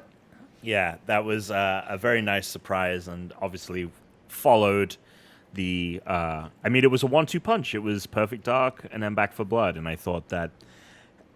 It's one of those things that I think Jeff Keighley has done in a lot of his events, which is both a great thing and also maybe detrimental to the show as a whole. He likes to wow in the front, and then nothing ever kind of lives up to that hype in some regards. So I think that the Perfect Dark Back 4 Blood reveal was the hypest thing all night, other than a few key moments. But it was really fucking awesome. And I think the reasoning for that is because it's meant for social media. I think more than anything, it's meant to get Sure. the really exciting news out there, so that people are like, oh shit, the Game Awards are going on. I Right. better click over see if anything else drops, and that's why I think those are all probably the top of his list. That's definitely true. But they also kept the Smash reveal till pretty much later. It was later in the show, which I think for a lot of people that would be one of the biggest announcements, and the Mass Effect. Oh yeah, those sure. were pretty big too, even though that's just a tease. Yeah, and I feel like the Mass Effect. I feel like the difference maybe because the Mass Effect tease and the Perfect Dark tease essentially are the same thing. Right? Yeah, I would Perfect agree. Dark's probably a way out. Mass Effect's definitely a way out. But the thing is people have been dying for another Perfect Dark, and Yes. now it's being made by the Initiative. Yeah. Whereas with Mass Effect, sure, people have been dying for it, and we saw Emily freak out. But Andromeda disappointed, Anthem disappointed, Yeah. and I think that the whole we didn't even get a name. It was just Mass Effect will continue. It felt a little. That was actually the name of the game. Yeah, exactly. It's called Mass Effect 1, 2, 3. Andromeda will continue. The quintilogy of Mass Effect games. There were definitely high moments. The Sephiroth thing was fucking wild for people who were plugged into Smash. We also kind of got, much like Back 4 Blood is the spiritual successor to Left 4 Dead, we got the Callisto Project, which is a spiritual successor to Dead Space, and also exists in the world of PUBG. Did you know this? Somehow, that's the thing. Maybe they're getting ready to do a PUBG sci-fi version. Well, they announced. I forget what event it was, but they announced that Project something, and that was like a single-player game set in PUBG. Yeah. And I don't think this is that, but it seems like they're trying to expand that license out. But it seems like it had, zero to do with PUBG. I mean, it's a little like Crossfire X. Well, although it seems way more connected. Like Crossfire is a huge first-person shooter online, like in Asia, not here. But Crossfire X is going to be this like single player they're suddenly making for it. Kind of like Overwatch 2 they announced like a year ago. Where the fuck did that go? A single player for a multiplayer game. Who knows? Maybe they'll never show up. Oh yeah, Overwatch 2 just like kind of came and went, huh? Yeah. Perfect Dark, before you're talking about your Cyberpunk and the big Cyberpunk news. I was so excited for that. So there have been rumors about Perfect Dark for a while, taking place at the Initiative, but all the rumors have been saying that it was being remade as a third-person stealth game, which made me kind of bummed because Perfect Dark has so many unique things in it for a first-person shooter that other games still don't do or have stopped doing. So now it's like, funnily enough, last week, ahead of the Game Awards, I played it with John Murphy, and now I've been replaying it again. So this last week I've been playing a lot of Perfect Dark again. But for people that haven't played it, if you have Xbox Game Pass, you can go download the N64 Perfect Dark, which is a 360 version, but it'll play in 4K. It'll render everything out now in like 4K with like the auto HDR, and it plays 60 frames a second. It's fucking sick. It's really good. Very excited for that. When Tom gets back, he can talk about Cyberpunk. I didn't even realize that he left. Yeah. I did. I realized right when it happened, and I was like, I feel like, isn't Brooke home to get the door? Well, it happens. But I know. what did you guys think about the trailer for Perfect Dark? I thought it was good. I'd like to see gameplay, I guess. But I'm excited that Perfect Dark is coming back. Yeah. It's not my thing. Yeah. It never has been. Even when it was out the first time. Did you not like GoldenEye? I didn't own GoldenEye. I played GoldenEye, and I enjoyed it a little. Like, it was never my thing back in the day. I say. Well, maybe this new one will be. GoldenEye's position. Probably not. There's no saying if there's multiplayer in it or not. We don't know that part about it. I would expect at some point they'll do it, but I think they're focused on the single player part. I would always watch people play those games more than play them. Perfect Like, Dark. I had friends that had those games, Perfect Dark and GoldenEye. Mostly I watched people play. It's when they talked about this studio, the game they were making, they said it'll be the first quadruple A game, which is just more about like the budget and the scope of this game. And the people quadruple A. the people they have working on this, Tom, like worked on like God of War. They worked on like Uncharted. Shit, like they are the cream. I'm of just the crop. wondering what I'm very curious as to what it's going to do to justify that claim. I think it's meant to last for like a generation. The rumors are that it's going to be like every year there'll be like a new season of Perfect Dark missions and stuff. You know, almost. But we'll see, because people have tried that kind of thing and it hasn't worked. But Hitman has done very well with it, so maybe they. Well, Hitman did fine with it, but then 2 and 3 are not doing that, right? They're going to be instances of games. But they have the advantage of the funding of Microsoft and Game Pass. Oh, I have no doubt that I have no doubt that this team can achieve that. Just to me, like when someone says the first quadruple A game, like I don't even know what that looks like or it feels like. So like what it sounds like to me as like a sports fan is like when they refer to like quadruple A in sports, it's a game that's like not quite playing with the big boys. Like they can't quite cut it at that level, but they're still above like what would be like indie games, I guess. Well, AAA is that's what it the sounds like to best, me. though. Oh, I know, but I'm saying in sports, that's what I it sounds like see. to me. I understand in video games, it's a very different premise. Yeah. Because it's the opposite. It's above another level. Yeah, maybe this is like a minor league game. It's the return of the big yeah, guns. maybe yeah. It's actually no. When we mean quadruple A, we mean double A. Yeah, it's a double A. Exactly. Yeah. Exactly. Right, there you It's go. 2 AA batteries. All right, you want to cyberpunk it? Yeah, I mean, whew, Yeah, punk me. what a time. punk me. Well, this game won't do it, so I will. We all Yeah. got punked. I'm not going to go too long into my thoughts with it. You can read those at Digital Trends right now. I'm going to have a video up on the YouTube Unranked Podcast, youtube.com/Unranked Podcast on Monday. Essentially, this game has a lot of incredible things that have my jaw on the floor at times, and then a ton of shit that has me hard rolling my eyes and kind of shaking my head in disbelief. That goes from everything from the bugs, which fortunately have not been terrible because I'm playing it on a PC. I haven't been able to run it with ray tracing for some reason. It just crashes. You're on 2080 Super? I'm on 2080 Super, Right. running it at 1080. Okay.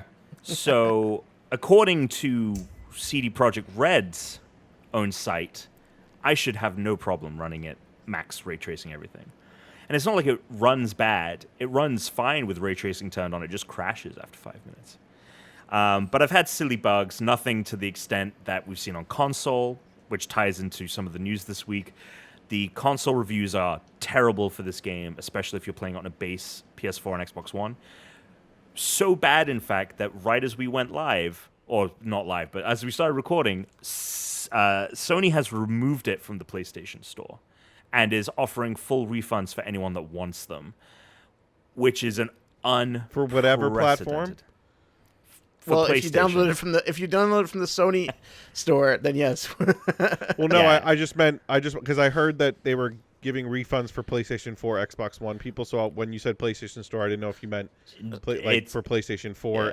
And It's, you're it's gonna get- anyone PS5, PlayStation 4, PlayStation Okay. 4 Pro. Any platform you Wow. can buy it through the PlayStation Store is going to get anyone that wants it can get a refund. What does this mean for Damn. people that want to keep it and updates? Like, how long is this going to last? It's going to put a fire under CD Projekt Red for sure to get those updates out, which is awful because, I mean, we've talked about it, Chris. The people that have defended this game and been like, oh, well, then just delay it further and to mitigate crunch. I'm like, we're too far gone with this. These people are going to be crunching on this game for years because of Can I ask a fucking question? piss poor management. Yes, go ahead. So when you say that they're going to be crunching now and Sony's like, oh, you can get a refund. Did they not see this coming? I mean, how does this work, right? So when they released it, did they already know when they released it that like when we release this PS4 Pro and Xbox One, it's going to suck and it's going to have a bunch of bugs and we're probably going to have to fix it. And we're like, did they know this or is this all like a surprise to them? No, Explain it to there's me, no 'cause I way don't it's know. a surprise. There's no way it's Well, a surprise. They There made the are game. there are surprises for a lot of the developers though during it where they're like, hey, we need to do this, or hey, we're gonna they didn't, some of those, like the devs don't actually hear that stuff till like last minute that it's being delayed. Like some of them didn't know it was company still knew, though. right, but that's only the heads, and the company is so big, and also like they have so many different facets of it, Alex, that like for the actual people making the game, they don't fucking have any idea. No, they don't have any idea. No, The I'm not talking. developers, Okay, yeah. hold. I'm not talking about the people who made the game. I'm talking about the people who The released company. the game, who were Yes. ultimately They knew. responsible for this game. Knew they- that upon so release, they knew that it was going to be like this. Like it's not all of a sudden like, oh my god, like what are all these bugs? Like we're gonna. Have I to mean, fix that's them. why they Like, delayed it. That's why they delayed it to like the last possible point in 2020 to hit the sales for the year. That's the reason that Right. they released it Well- and pushed it 2 weeks before Yes. its release in November. And they when initial reviews came out, they did not release any console codes. It was only for PC. So they knew that the console version was not in a state that was suitable for review. Now, maybe they thought that the patch going out would fix things, but the other problem is when we look at it on the other side with the Microsoft and Sony and Microsoft have to certify and approve a game before it goes onto their store. And from what I'm reading and seeing is that they were acting on good faith that CD Projekt Red would fix the bugs that they were seeing during the certification process, which happens weeks, months before. Right, because this game went gold in like October, which is when they pass cert and when all these things are. And it happens with a lot of big studios that have a good reputation for quality games, where if they put something out and push something through certification, they will say, hey, we'll get to fixing it. We'll have a day one patch for launch and everything will be fixed. So the fact that the day one patch came out and this game is in such the state that it is, to push Sony to the point where they're like, we are fulfilling refunds and taking the biggest game of the year off of our store, I think that's personally going to change a lot going forward. And I hopefully think this means that these companies that are responsible for being the middleman, right, putting these games out there, will take more responsibility and not allow things like this to slip through and say, hey, this game isn't ready. That's my hope. If that happens, I don't know how much this is going to change. Who knows? But the fact that this high profile of a game is having this many issues to the point where the biggest, I mean, there are more PlayStation 4s out there in the wild than there are Xboxes, and there are more PS5s out in the wild than there are Series X's. So this is a large chunk of the people that can play Cyberpunk. And they're not going to be able to, or they can get refunded. Like, what's going to happen with updates? I don't know. So this will change things in some form or another for AAA development and releases. And Quadruple A, for sure. Well, right. By the time the initiative comes to releasing Perfect Dark, hopefully things have changed to the point where it's like, okay, we're getting more stable games at release. We'll never, ever get a fully stable game that's bug-free in the AAA space ever again at release. That's crazy. But hopefully, I mean, it feels like for years, any big game has had huge, disastrous bugs. I mean, and hopefully this brings an end to that. We won't ever get that just because games are too complicated now. Like, there's just too many. No, exactly. There's too many factors, especially like when there'll be like mid-gen consoles, or it's like, for some reason, you know, this on the Series S, there's just too many factors. Like, until it's in the hands of enough people, like a rare bug that might show up for like, you know, 0.001% of people, but when you sell millions, that's still a ton of fucking people. Yeah, it's just there's no way to test some things, you know. That's just absolutely what I mean. But the Cyberpunk is not that. The Cyberpunk is not that. And there have been games that have had examples where it's like, this isn't just a case of like you needed to get it in people's hands. This is a case of you releasing it before it was ready and you were trying to hit some kind of like quarterly quota or yearly quota.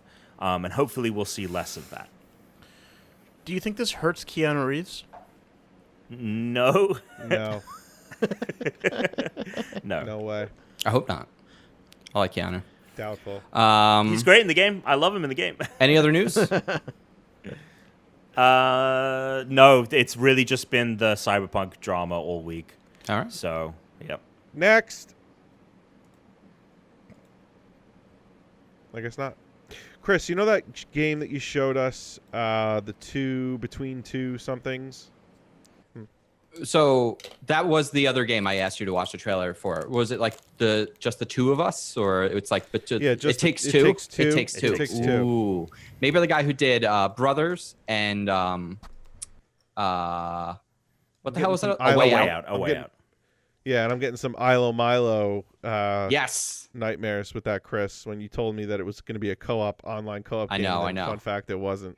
Well, fun fact, for a little while, we were able to play that co-op online via Mixer, where you could play local co-op games online. I don't know what they have to do, Tom, but they need to bring that feature back. Like they put out one of the coolest features ever and then took it away. Fucking Microsoft stopped doing that all the time. Did it with Netflix. Did it with 1 vs. 100. Did it with online local co-op. Fucking stop. 1 versus They're like, 100 this is the thing you actually like. Okay, you're never getting that fucking again. Thing. 1 versus 100 was the coolest thing. This game looks sick. It looks like high energy. It looks like an old school. I'm like looking back and forth because I have. You know what? You know the way that like what was that game called that we all played on the iPhone? Q something? Q15? Pen 15? No, it was with everyone tuned into it. Oh, your HQ. iPhone. HQ. Yes. HQ. We need to have like a Wednesday night, Tuesday night, something by Xbox. Produce it. Xbox produce 8:00. Everybody get on. The problem Great was game show. they apparently were just burning through money and weren't making any back. I mean, That was HQ the is still problem. going. Well, not Not HQ. I'm HQ. saying one Did versus they 100 bring it and stuff back? like Yeah. that. Didn't they shut it down? What happened with HQ that? is back. They It did get shut down. I think Scott Rogowski like invested in it. It's like works on it Yeah. now. Oh Yeah. wow, that's He amazing. put out this they- big they- article like about. Yeah, the owner had to sell because Yeah. it became worth nothing. He basically Uh, wrote this whole thing up about how like the owner caused that thing to go down, not the thing itself. Like conceptually, it does work, and it was just completely mismanaged. The owner did not want Scott Rogowski being the guy Classic because he felt like Rogowski was getting fucking- credit. And therefore, he was like, we have to have all these other hosts, and most of the other hosts weren't that great. And then people got less excited about it, and they got rid of Rogowski. People were like, well, then what am I watching for? And then that was it. Didn't even get rid of Rogowski. He got another gig, which would have just That's right. It was It would have just was it DAZN? DAZN. Yeah, he's still Yeah. on DAZN. He does their baseball show. He's a host on that, and it would have elevated their fucking Yeah. platform because he would have just become an they even more isolated popular him. person. But and they They basically, isolated him. yeah, he was like, well, I'll still come and do the shows on either nights or weekends, and they were like, no, you're either our host or you're no one. And they're just like, well, I guess I'm just not fucking working for you anymore then. Like, like what the fuck? So stupid. This game looks great though. The It Takes Two. Yeah. It's like got an old school platformer vibe. I love that it seems like there's a bunch of different gadgets and mechanics. The two characters seem like it's going to be a good story. I'm hoping it has online because a lot of there were scenes that were full screen, which makes me think that it's online, but there were a lot of like side-by-side Split shots, screen. so it could just be local. God, that would be a real fuck up if they don't make an online version for that game. Yep. But it looked beautiful. Like it looks great, and it's out in like March. Yeah, it's soon. That's the thing I'm hype about. Is Perfect Dark Tom? I actually think is a lot closer than we believe because that game has like been talked about for like 5 years now. Fall 2021, 2? 7. I think sorry. spring 2022. Spring 2022. Okay. I think it's like a year, a little over a year, maybe like a year and a half. Okay. But this and Back 4 Blood, we're gonna be playing with it in like 6 months, both of them. Let's do it. That's great. Fingers Hopefully crossed. we are not locked in our homes. Yeah, that is fucking true. Yeah, we're gonna have all these great video games. So it's like you can go outside. I'm like, it's fine. Yeah, I'm all I'm right. good. I'm good. I've gotten used Yeah, I'm to good. the living it. Oh, I'm loving it. Told you. Yeah, yeah. Ba-da-ba-ba-ba. In my mind, Tuna has never left that couch in 9 months. That's right. All That's these right. this fucking bizarre neighbor he has that's getting his name wrong. She doesn't exist. She's just making up stories so he can have something to talk about. That's right. You can, Alex, you and Therese can trade stories. I've befriended all the neighbors that are in like the new houses, but she's befriended the person next to us who's this old lady. I can't remember what her name is, but you two can swap. So she has a cat named Yoda. So you two can Oh, she swap old sounds like lady Siobhan. neighbor stories. Sounds like a Siobhan. I don't think so, but maybe. Well, I don't know. I took a shot in the dark. He took a shot in like a 1 out of 1 billion chance. Yeah. That's true. He's never mentioned this neighbor to me once, so I just really have no idea. Let's go with Lauren. Maybe Lauren. Lawrence. All right, next. Lawrence. What do we got? What's on the docket? Okay. Nothing's on the docket. Nothing. Fuck it. That's the end of the show. Later, guys. We're We'll done. see Does you. no one hear the fortune? No, No. can't hear it at all. The soundboard's No, we do not not playing hear the anything. fortune. Cool. But I do have a fortune. Do we not have listener mail? that comes after. Dan, you don't have a fortune. I do have a fortune. Oh, all right. Well, let's Of hear your course he fortune. does. All right, here we go. So today's fortune might be a fortune or a threat, or kind of like a warning. It's more of a warning, I guess. Okay. All right. Be concerned, not obsessed with your health.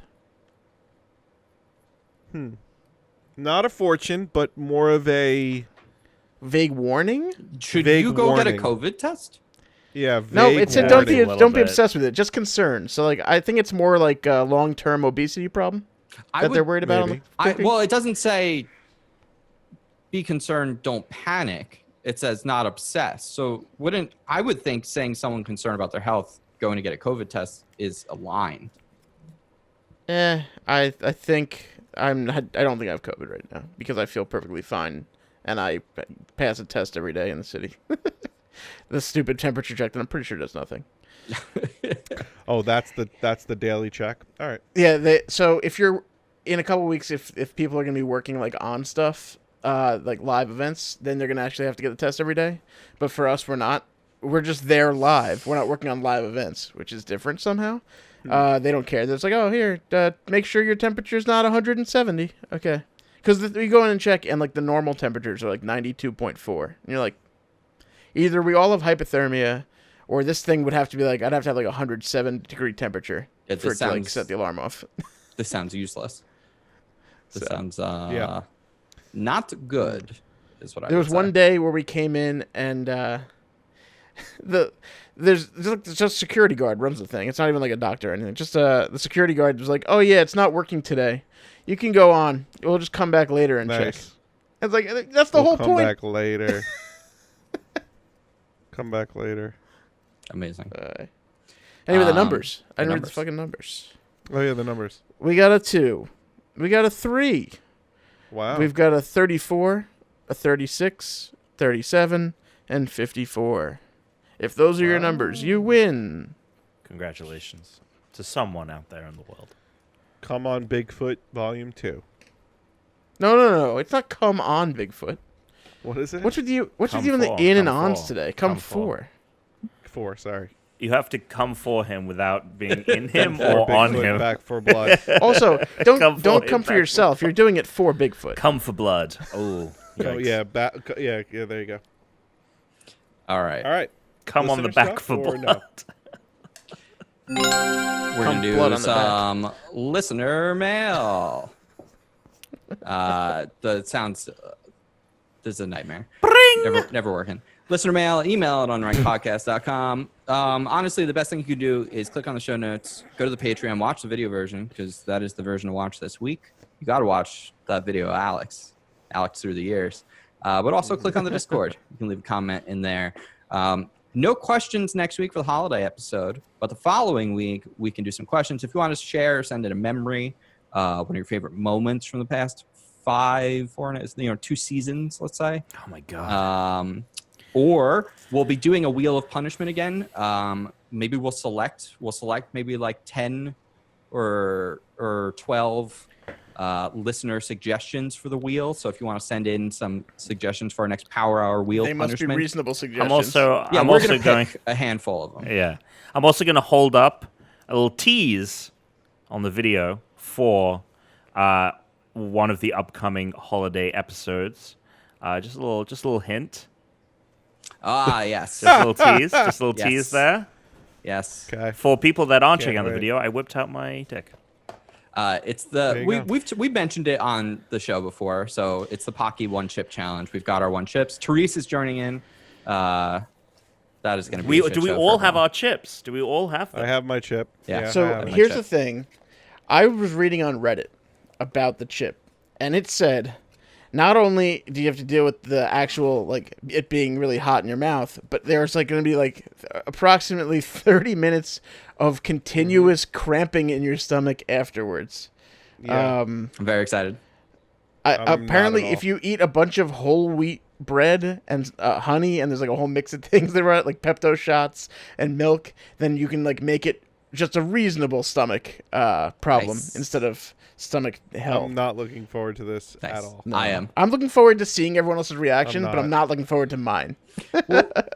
We'll figure out the specifics of it, but I think it's supposed to be something like you eat the chip, and then you're not supposed to take like any water or milk for like Yeah, you're not. what is it, like a minute, 2 minutes, 3? It's like No, like 10 minutes. I think it's 3 minutes is what That's it is. the challenge. Gotcha. Yeah, Okay. I think it's 3 minutes. I mean, I I'm would gonna get have a gloves. glass of milk right next to I me. would get if you Yeah, don't I- have I- nitrite I'm gloves. getting gloves. Okay. I'm I getting have gloves. Getting I'm gloves? milk. Oh, it's Tom, because the capsaicin will be on your fingers, and if you touch your face, it'll burn your Sure. face, You're your fucked. eyes. Imagine you But have to go I take a will piss, say- you touch your dick. I That will is gonna say, burn. if we eat it and you eat it with the gloves, you also can't use the gloves to touch your face. That ruins No, the whole you point. eat it with the gloves. take then the you gloves take off. the gloves off. Yes, you You dispose immediately of the then. you put it in a biohazard container. Wait. So you're telling me I don't eat it with the gloves, keep the gloves on, and then finger my own asshole? Yeah, Yes, you that's No, correct. Tom. But No, if you're Tom, gonna that's do that, actually you need encouraged. to do that on camera. Patreon.com/Unranked Podcast. Yeah, Free for the month of I'm December, predicting. I'm predicting hiccups for myself. Big time hiccups. Hiccups. Oh yeah, I'm predicting hiccups. for me. Interesting. That's not the worst. At least it's better than shitting your brains out. I mean, I will be shitting my brain. don't I Oh, mean, think- okay, and hiccuping at the same I time. don't think it's going to cause you to shit your brains out. I think it's just going to make. No. I think it's just going to make when you go to the bathroom incredibly uncomfortable. It's gonna be incredibly fiery. uncomfortable. Yeah. I don't want to do. Can I this. put a glove wish- around my asshole when I'm taking a shit at some point? I'm just planning on drinking milk, like the night before and several hours before. Fuck is the night before gonna do? Just to coat the insides. Just to That was coat a decent Pepto-Bismol. All right, whatever. Miniseries. All coat the right. inside. All right, email at unrankpodcast.com. Jesus. Kill Care Bear says, how are you correctly supposed to hold an N64 controller? Left this. hand in the middle, right hand on the right. Duh. Have you ever held it with your left hand on the left-hand side? I don't think I but ever only used the D-pad ever. there was one game I played at some point in time. I don't remember what game it was, where you had to use the D-pad, and you could, and it was you had to use like the outside controllers and the stick. It was the worst game. I don't remember what If it that's was. the case, then I would guess was that so the least bad. used button, the least used button on Nintendo 64 controller is the L button. Yeah. Yeah. Probably. Yeah. I if anything, a lot of games would almost supplement. I mean, like Z. first-person The Z shooters would become L. Yeah, first-person shooters, it would. That always the Z. isn't like the L, it's the Z. But yeah, I would Yeah. guess it's the L button becomes the Z button for a lot of games. Okay, and then short and sweet. There you go. Narcus, 'tis the season, all that. What's the best gift you've ever received and the best gift you have sent? Best gift I ever received, Nintendo 64. That Christmas was a magical year. And one of the best Christmas gifts since then was the C9 OLED TV that I bought myself.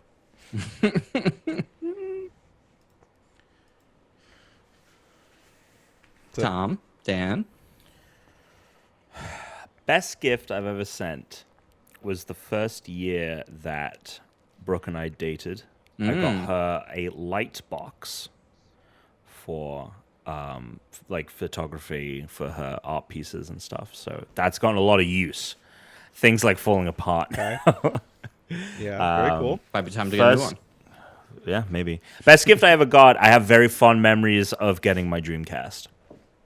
There was the Interesting. first console that I ever owned. I just have a lot of fond That is memories a of. very interesting first console. It is. to own. It is. I had a Game Boy, but Yeah. not a handheld. And You had a I Game Boy, or you had a Game Boy? had a game. I had a game, boy. Yeah, exactly. Pocket. It was the Pocket, the black and white Polly one. Pocket. Oh, Pocket No, Watch? I didn't have one of those. I feel like I had Pocket. the male, Come. the boy equivalent of Polly Pocket, whatever it was. But yeah. Oh yeah, I playing- had that. Max. Oh, yeah, I had that too. Max. Yeah. It's awesome. Magic School Bus made ones like that too. Yeah, Pocket it wasn't Light. like there were different versions. I remember. I think I had some Star Wars ones. They have as a Toys well. That Made Us on Yeah. it. It's really good. Oh, okay, I'll have to watch that Yeah, one. yeah. yeah. But Speaking yeah, of playing. the things that made us series. If you're gonna Sorry, talk about Tom. those for the second week Yeah. in a row, Oh shit! Did I already Yeah, talk you about did. last talk week? about them last week. Yeah. Oh my god! I'm just forget it then. Never mind. Sorry, Tom.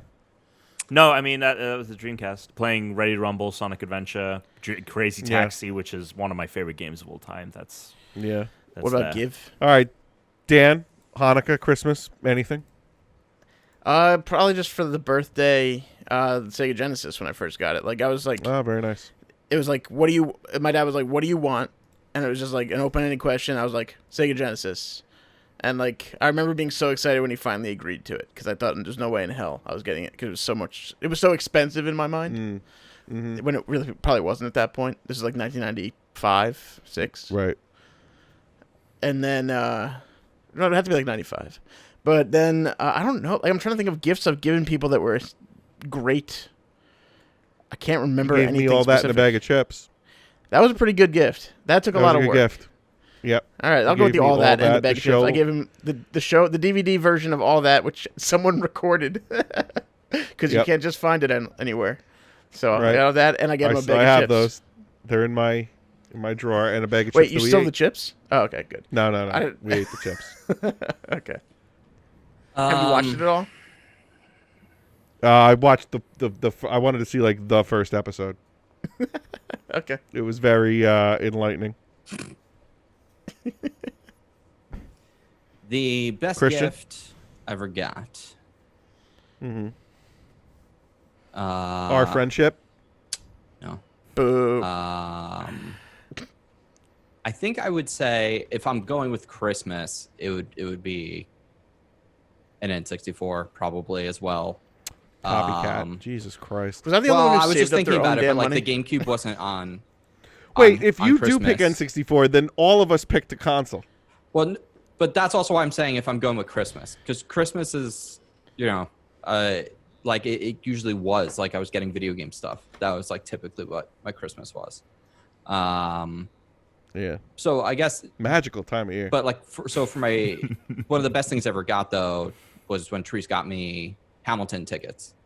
That was yes. that was an awesome yeah, gift. right. Yeah. Never thought I would see that. I just happened to be.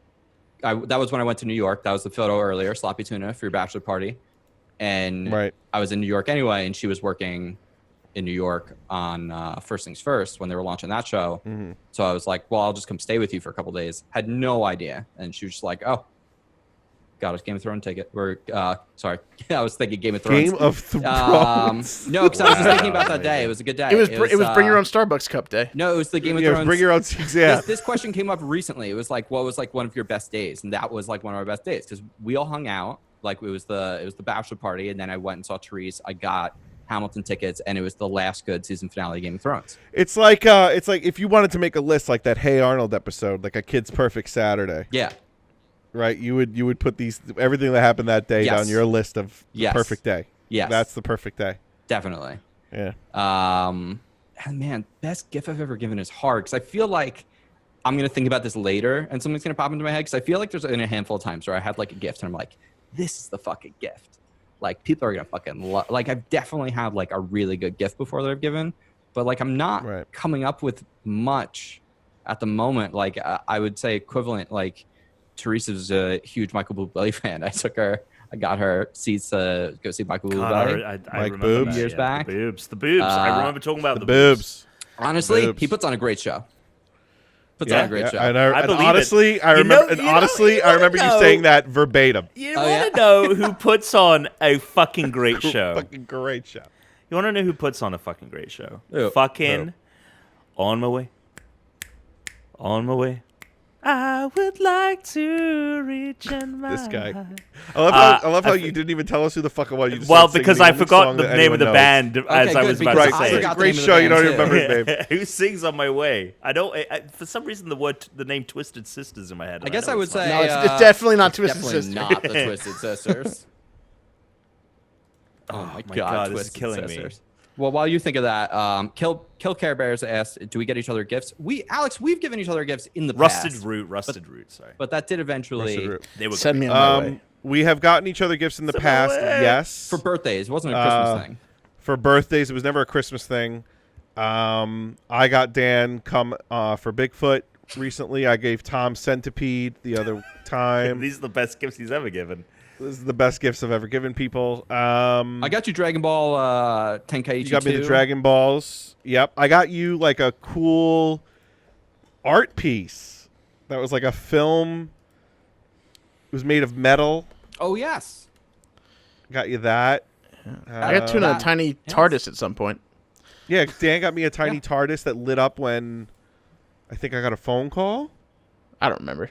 Probably. I mean, I definitely got. I forget what I got you. I I'd got say you it, some- I it don't know. basically stopped around 30. You got me a Mockingjay pin. Like we would I do did it. get you a Mockingjay pin. Oh, Yeah. nice. Very nice. Are you a Hunger Games fan, Dan? I remember I had read the books and He I was liked into them, it a little bit. and that was like it. That was when the gift I came. think the first movie was good. First movie was good. It was just like before the movies. I think. They're all fine. I think Oh, this was they're like one not of the all books. fine, When it was just but the first books. movie's good. Never saw the last one. Never saw the fourth one. So one, two, I and went on three. I went on a date to see the last one. Yeah. And yeah, it was It was That was fine. the last time you saw that date. It was actually the last date with that person.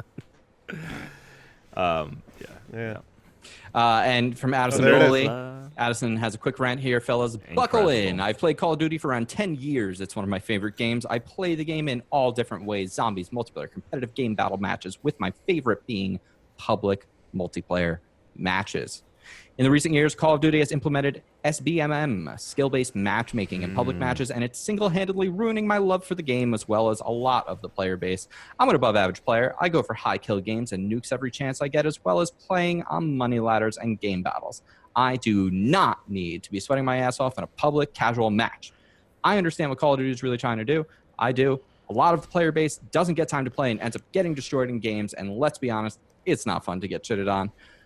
But pandering to the lower skill base, sacrificing an even playing field is in no way needed. Now, don't get it twisted. Skill-based matchmaking is a great thing if ranked playlists and ranked game modes are in the game.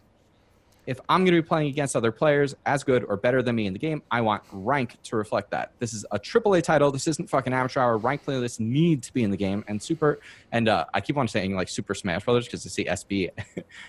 Skill-based matchmaking has no part in public casual matches. What do you guys think?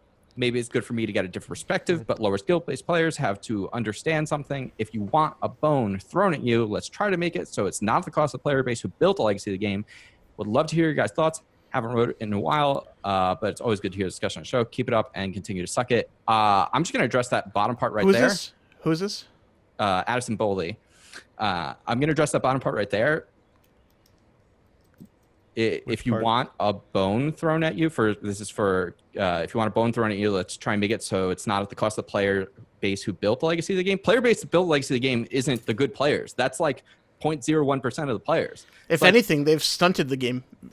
Being grown more. Yeah, exactly. Like the people, like, I don't want to play games like Call of Duty where the time to kill is super low and the skill ceiling is so high, and if they don't have skill-based matchmaking, because I'm not going to want to jump in and just be in a game with people that play constantly, like trying to get my bearings. Yeah. So can I address it? Yeah. No. So my thoughts are this. My thoughts are you should do. You have the ranked competitive playlist, and you have your social casual playlist, and you have your ranked playlist for you're ranked with people or you're playing with people who are at the same skill level as you based on, how many games you've won or whatever. And then your social gameplay is just whatever. It's just matched with whoever wants to play. Sure. And that's it. And I get his point of being like, if you're constantly matched in every single game with people that are exactly the same skill level as you, if you're really good, right, you would be, I think, you would be on edge the entire time. Sometimes, like, I want to get into a Halo game and just kind of, like, fuck around. Like, I'm not, like, into... But you don't want the bad players, which there's more of, to always be on edge. Because then you have a very small player base. I see what you're saying. Right, I see what you're saying. Because there's way more mediocre to bad players than anyone else. It's probably 60% of people that play the game are bad to mediocre. Yeah, but then, okay, right, okay, fine. But then if the bad players play in ranked games, then wouldn't they just stay in this ranked badly ranked? Well, that's the thing is, it sounds like Call of Duty doesn't have a separation. There's no ranked or social. That's what I feel like. They need something separate. But that's why I feel like casual games... Like, that's why I like the casual game. Like, sometimes I'll go into a casual game and I'm like, I don't know what I'm going to be matched with. Like, either I might get dominated, I might dominate, or we might be evenly matched. But I don't know, maybe I kind of like the variety of that. Yeah. That, like, every single game I'm in, I'm not, like, getting, ripped to shreds. But I'm also not winning every single one either. I don't know. Maybe I don't know what I'm talking What do you think, Tom? I mean, the issue with having it be separate is that then the good players can always just play casual, and people can still have that issue of always getting owned, right? Because the good players... But with their consent. Right, sure. But, it doesn't, I personally have been very much enjoying Black Ops Cold War for the very fact that it is skill-based matchmaking. Because it does feel that every match, and this is just me as, like, someone that plays shooters, I rarely ever want to jump in and just have it be a breeze and, like, zone out. I love it because I feel very much engaged with the game in a way that Modern Warfare, which didn't have skill-based matchmaking, didn't engage me multiplayer-wise. So I really like that, and I think, I think that there's just a con to every way you do it. Whether you have it be skill-based matchmaking, whether you have it be separate things, whether you have nothing at all. I feel like there's always a con. If you're coming from that aspect of like you don't want to be sweating all the time, yeah, I can see that being frustrating. But it seems like his point, which there have been matches maybe I though heard it, where maybe I heard it wrong though. But I'm saying maybe I heard it wrong. But it sounded like his point was like, I love going on there and poning noobs. Now I just can't go on and pwn noobs. I mean, he says he likes to do that from time to time. Yeah, But and that's he the wants thing, to have though. that option. You should have the skill-based matchmaking in both, and one has a rank and one does not. So it doesn't matter. That's the problem, is they don't have a separation for ranking, but there should always be skill-based matchmaking because Halo has that, and that's why it works. That's why it works. Yeah, I was just gonna say in Halo Used to be a better version of it, but now it's worse. Well, no, in Halo, at least correct me if I'm wrong. If you know the answer, if I'm speaking incorrectly, correct me. But from what I understand from the Master Chief Collection, right? You've got your social games, you've got your competitive games. In competitive games, you're actually given a rank, right, from 1 to whatever. And in social games, you're not given a rank, but you're playing. You have a certain experience level, and you're usually match made with people of the same experience level. I believe so. Meaning that they've played just as much, a little bit more, a little bit less Halo as you. Or when it's like So making you're a not team just- because like you're going in solo or with 2 people and it's got to fill out 3, 4, 5, 6 other people. Oh, whatever. Okay. It'll be like, what I mean is, make the teams even. yeah, when I join a match-made game, right? So we don't play competitive when we play Master Chief Collection. We just play social. Yeah. We're always like we have on our team. There's a gold medal guy for experience, and the rest of us are silvers. We exclusively play silver to gold experience level people. We never play bronze, and we never play blue tier, which is like they've been playing since the fucking game came out. But like we're always playing in that range of like this is how much we've played. I feel like that's okay. Like I feel like that's fine. We're not playing noobs that have just started playing Master Chief Collection on a whim and just started playing Halo 2 on a whim, because then they're going to get dominated. We never play kids like that. Right. Yeah. I think the problem with Call of Duty is they don't have separate playlists. They should have a separate playlist. But like really, like if you want to be able to dominate people, your game is going to have a much smaller like audience because people don't want to just constantly lose all the time. There has to be some level of skill-based matchmaking. And I will say, there have been times in Call of Duty Black Ops where we have dominated, like the other team got no traction on the points, like there was no coming back. And there have been times where I've been in that boat, where I've been on a team where it's like no matter what we do, this team, it's never perfect where it's always close. But I've had so many amazing matches where it's been like, oh my God, we won by 1 point. Like that feeling for me in multiplayer, especially with like shooters, is the best feeling versus like, just casually just creaming guys. So my favorite part is your face as you said creaming guys. You heard it. I mean, there's sometimes there's nothing better than creaming a guy. Especially if it's Bigfoot. Oh, definitely. Anyway. Yeah, I mean, it's interesting, and it's certainly I think that good discussion on that. It's interesting. All right. Well, there you go, Addison. Sounds like you need to stop complaining. I'm just kidding. Speaking of complaints, do you have one? I have one, but it's a hark back. I mean, when is it not? All right, so I'll just give it to you. In TENET, it's not. We had a pretty big nor'easter here on Long Yes, we Island did. / tri-state area. Got about a foot of snow. It just reminded me this might honestly be like the number 2, 3 complaint I ever said on this podcast. But 2 things. I'll give you 2 things. 1, I don't care what the implications are. I don't care if you're stuck in your home because of this law. We need separate driver's licenses for the snow. Okay? If it snows and you don't have a snow driver's license, you're not driving. You don't got snow license. You don't have a snow license? I did not see. You're not driving in the snow. I did not see. I'm gonna be honest. I You're also not did not see this. Tuna, this is opening the What? door to someone saying to someone, "You don't got snow license." You got the snow license. Wait, got what? snow license. Snow license. Snow Right. license. How do you test for that?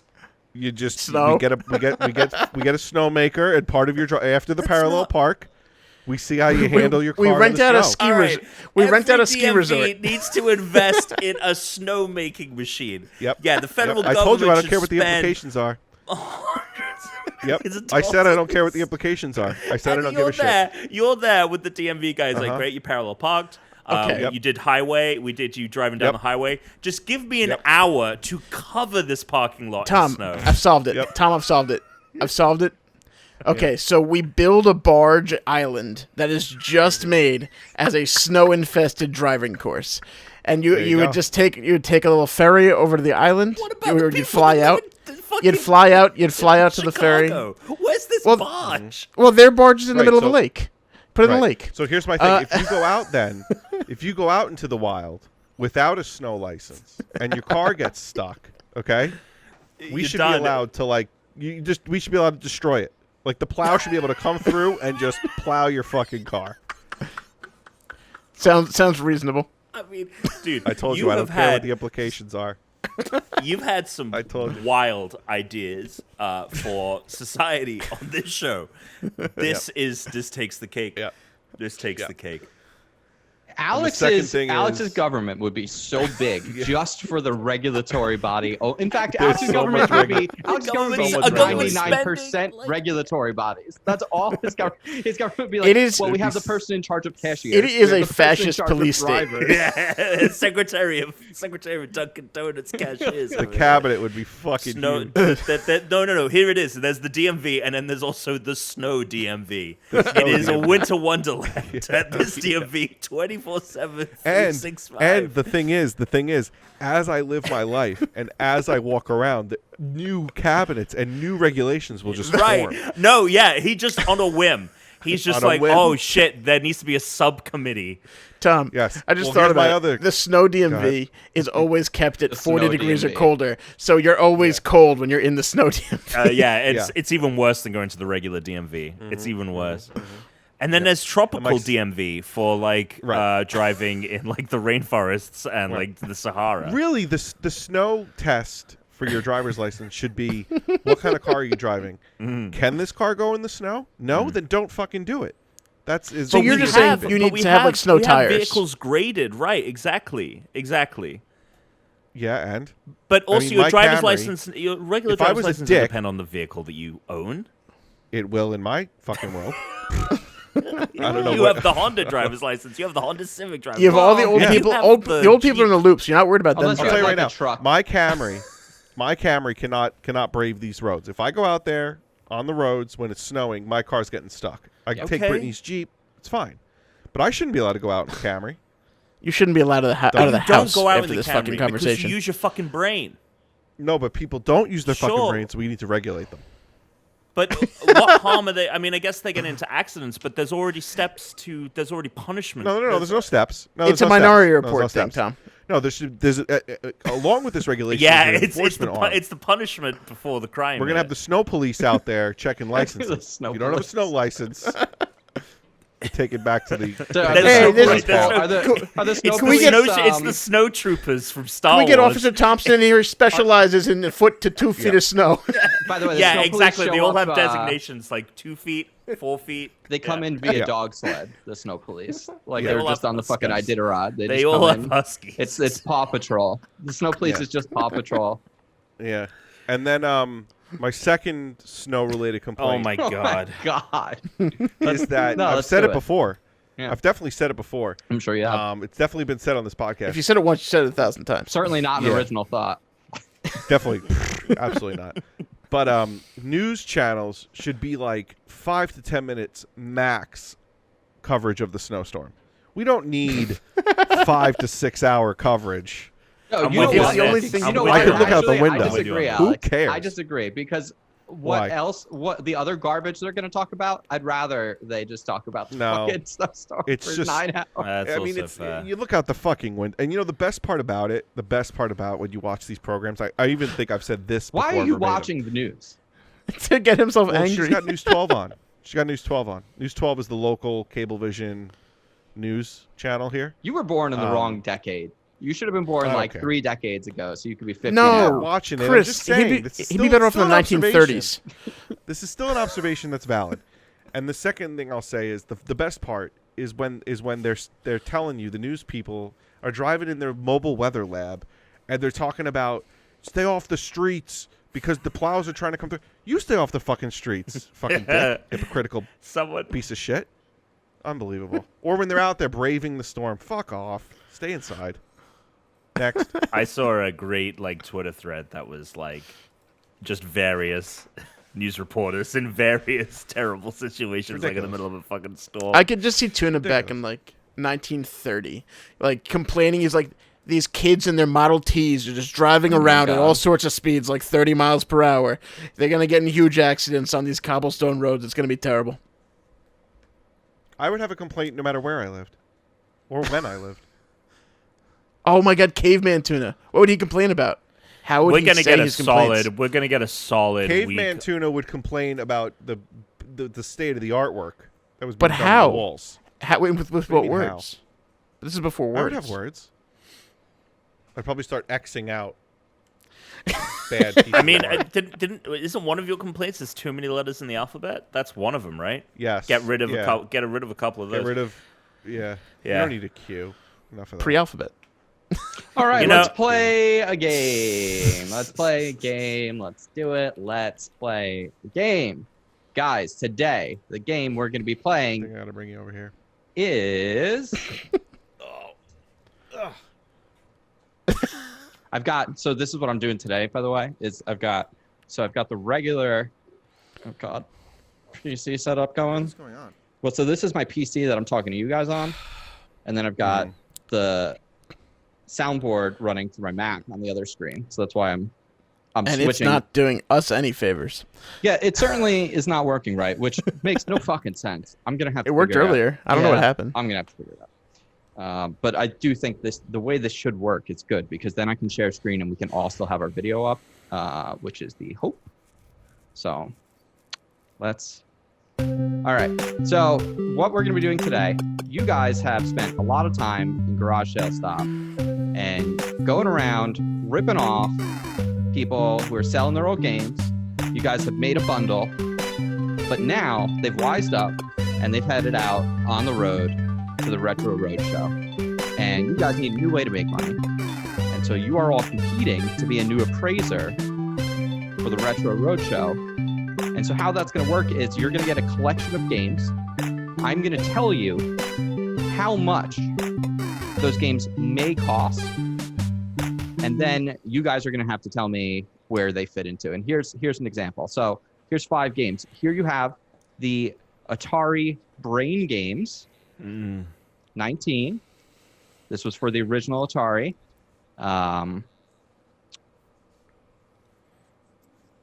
There we go. Now you can see the whole thing. Perfect. And there is Excite Bike, Final Fantasy VII, Nintendo World Championship, and Star Wars Rebel Assault. So this would be an example of the kind of games that you're going to see when we play Retro Roadshow. In the practice round of these 5 games, 2 of them are between $1 and $100. One of them is between $100 and $1,000. One of them is between $1,000 and $10,000, and one of them is between $10,000 and $100,000. So you would have to, yes. So you would have to, of these 5 games, tell me which belongs into which tier. For each one that you get correct, you'll get a point.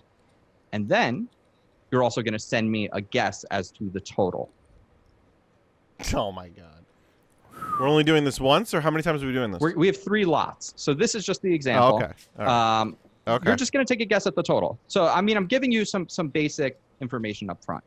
So of these 5 games here, right? Star Wars Rebel Assault, Brain Games, Excite Bike, Final Fantasy, and Nintendo World Champions. 2 are under $100. 1 is between 100 and 1,000. 1 is between 1,000 and 10,000. And 1 is between 10,000 and 100,000. Now, you want to keep in mind different things are going to deal with different values of games, like how popular that game title was, how many of them sold. A really popular game could also be worth less if they Printed enough copies. if they printed a crap ton of them, everyone's got it. But then again, maybe it's worth more. The thing that you're also going to want to pay attention to is all of these games have been graded and auctioned and sold. So the price you're being given are prices that they sold for after they were graded. When you have like a product, you want to get it graded for its quality. At the top, it has the grading number. So this got a 9 out of 10 on its grading. And the closer, like the difference between 9 and a 10 is like massive. You know, it's like a perfect, brand new, no damage to it kind of a thing. So all of these have their grading as well. So you want to pay attention to that. Among these 5 in the example, the 2 that were under $100 were Star Wars Rebel Assault and Brain Games. Both of those were, Star Wars was $52, Brain Games was $94. Is that sponsored by JVC? Which one? Star Wars. They made. They probably made it. They was This was for the okay. Sega CD. Yeah, they were. I thought it was a sponsor. I was like, what the fuck? Excitebike, Final Fantasy was $1,000, so just over the 1,000, and then Nintendo World Champions. This was a loose game, only a 5.5, but this is such a rare game. It's worth $26,000. Wow. Sell it. So, all right. So we're gonna hop into our first round here. All right, so in this first round, there's only 2 brackets you have to put the 5 games into. They're either between $1 and $100, or they're between $1,000 and $10,000. 3 are in the $100 range, and 2 are in the $1,000 to $10,000 range. Your 5 games are going to be Donkey Kong Jr. for the Atari, Halo Combat Evolved for the Xbox, Ice Hockey on the NES, Super Metroid for the Super Nintendo, and TMNT 3, The Manhattan Project. And of these games, Teenage Mutant Ninja Turtles scored a 9.2. That has a sealed game. Donkey Kong Jr. scored a 9.4. That's also a sealed game. Super Metroid is a loose game. 8.5, just the cart. Nothing else, just the cart. And Just the facts, man. Halo Combat Evolved, this is a not for retail version. So this was basically a copy that was given to like game reviewers and stuff. This scored a 7.5. It's complete in box. So it's not sealed, but this is also a not for retail version of the game. And Ice Hockey was also complete in box for the NES, but that scored a 9 on its What's the rating. deal with Donkey Kong? Donkey Kong Jr. is a 9.4 sealed. Okay. And it's a 3. It's 3 in the under and the under 100. Yeah. Club? Yep. And you guys just put them in the brackets. You don't need to make a guess as to the total, just for time's sake, because the episode's running long, and that would actually work better if we had the graphic where you could look at all of them. So. I think right. I sent. I sent you an email, Chris, because that's all I can do. Oh, right. Okay. Your email is still the same email, right? Yeah, I have it open right now. Okay. All right, so let's go through who guessed what for the. We'll start with the top here. Donkey Kong Jr. Where'd you guys put that?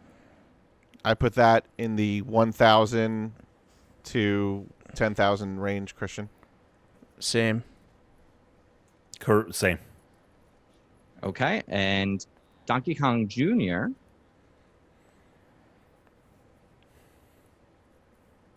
is the I love that picture of $1,000 Mario, by the way. to $20, $1,020. The picture of Mario is Just amazing. made it over, so everybody gets 1 point on that Yeah. one.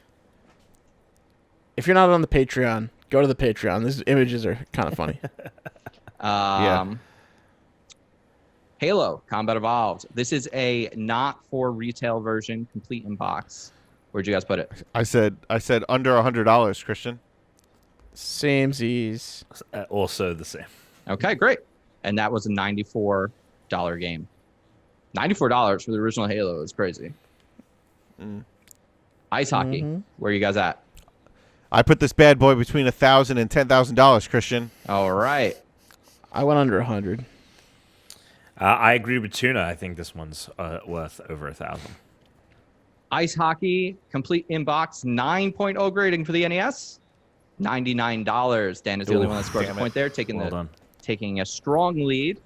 That's 1 point. Is that a strong No, lead? that's 1 point. Is a strong lead? It's a lead. Yeah, it's I a would lead. go with a lead. Super It's a Metroid. lead. Loose. The goose is I only loose. said, I mean, from now on, you know that Tom and I said under 100 for each one. So under 100 there, Christian. Yep. I have it for under 100 too.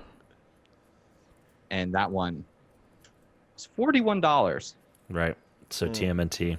Wow. Yeah, TMNT, huh? Hit it. TMNT. Which means I got it exactly right. Yes, you Perfect did. score. And you guys guessed that was $100 or under? Yeah. That game's easily worth like $1,300. This game, 9.2 grading, sealed, never opened, $9,000. What? So is this crazy. just because they didn't make a bunch of copies? I think, well, and also it's a 9.2 grading, and Sure. it's sealed, and it's a very old game. This is not, This is okay. this Yeah. is like, it's got the Nintendo seal of approval, so, this is like, Sure. this is a very old title. It's just very expensive for It's just very expensive. And then I think there's Yeah, I also, wouldn't you buy have to it. play into, like, for collectors, people that love Teenage Mutant Ninja Turtles, it's like, there's all Sure, these different yeah. things that are going to go into the value of these. All right, so Dan, you take the first lead. We're going to go ahead and open up the next round here. The only lead, Chris. It's the only lead that's going to be taken. And we're going to start out. We have a bunch of new What are the games. tiers? We have GoldenEye, Grand Theft Auto, San Andreas, Hogan's Alley, Pokemon, Blue, Rampage, Super Smash Bros., and Sonic. You have two games in 1 to 100, two games in 100 to 1,000, two games in 1,000 to 10,000, and one game that's between 10,000 and 100,000. I'm just going to let you, while you think about them, I'm just going to go over some of these facts. GoldenEye here is sealed. 9.8 grading. Never been opened. That's a near perfect grading. An A++ grading. Grand Theft Auto, 9.6 grading. Also sealed. Never opened. 9.6. Hogan's Alley. This is this is an NES game. I used to play the shit out of this game. This game's awesome. 6.5. This is Hogan's Alley's complete inbox, but it's not sealed. Pokemon Blue, however, is a sealed game. Never opened. 9.6 quality.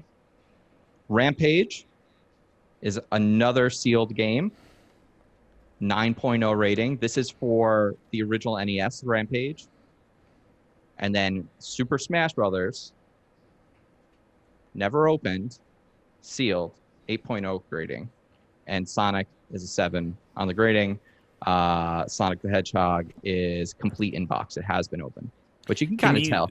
You can kind of tell. It's got a little weathering on it. It's got a 7.0. Can you give the how many is in each again? Sorry. Yeah. So under 100 is 2, 100 to 1,000 is 2, 1,000 to 10,000 is 2, and 10,000 to 100,000 is 1. Fuck me. Wait, say under 100 is 2. So all of them are 2 except the last one, which is 1. There's one game here that's worth over 10 grand. Everything how else many has games are there? 7. Oh, shit. Can you go through the images again so Yeah. you can see the So there's gradings? GoldenEye has a 9.8. Oh, GoldenEye. Grand Theft Auto has a 9.6. Both of those are sealed. Hogan's Alley is complete in box with a 6.5. Pokemon is sealed with a 9.6. Rampage is sealed with a 9.0. Smash Brothers is sealed with an 8.0. And Sonic the Hedgehog is open, complete in box with a 7.0, but not sealed. I'm missing one. I've moved missing so many out. things around. I gotta figure out where things are. Oh, wait, no. So it's GoldenEye, Grand Theft Auto, Hogan's Alley, Pokemon, Rampage, Smash, and Sonic. Smash is what I'm missing. Okay. Oh, I'm missing Smash too, yeah. There we go. Sorry, can we just get a quick... Oh, okay, yeah. GoldenEye is 1. GoldenEye. So it's 2, 2, 2, and 1, right? Yes. Can I just see the game? Just do a quick perusal real quick. Sonic. Jesus Christ. Give it a quick peruse. A quick peruse, please. So there's the list of the games. Oh, right okay, there on there the we go. side. There you go. Oh, God. Yeah, sorry. fuck. This game would have worked a little smoother if I had finished the. I was gonna make a graphic so you could just see them all at once and everything, and like a table that you're supposed to put them in, but it didn't happen. So. All right. Oh, man. Ow, my knee. I thought I had something, and then I remembered one game, and I was like, That was loud. Okay. I sent mine. Okay. I believe I have everyone's. not mine Oh. yet. Oh my Go god. open Alex's up here. Fly like an eagle. To the sea. All right. I might be really off, but whatever. We all might be really off. All right, Yeah, so fair enough. guys, let's just start at the top here. GoldenEye. This is a 9.8 grading, sealed. What did everyone guess? I actually 100 to forgot 1,000. already. Alex, you Look at your guessed sent emails. GoldenEye between 1,000 and 10,000. Okay. And Dan, you guessed 100 to 1,000. okay. And Tom, This is the one I guessed above 10K. okay. And Tom, you're the Wow. only one that's going to get a point because Wow. sealed copy of GoldenEye, never opened, a 9.8 near perfect grading, sold for $9.2 thousand. So that brings Tom up Wow. to 4 points. Dan, you're still in the lead right now, though. Wait, 9.2 thousand? That makes sense. I I'm said saying- above. Yes. He said above 10,000. Fucking fuck.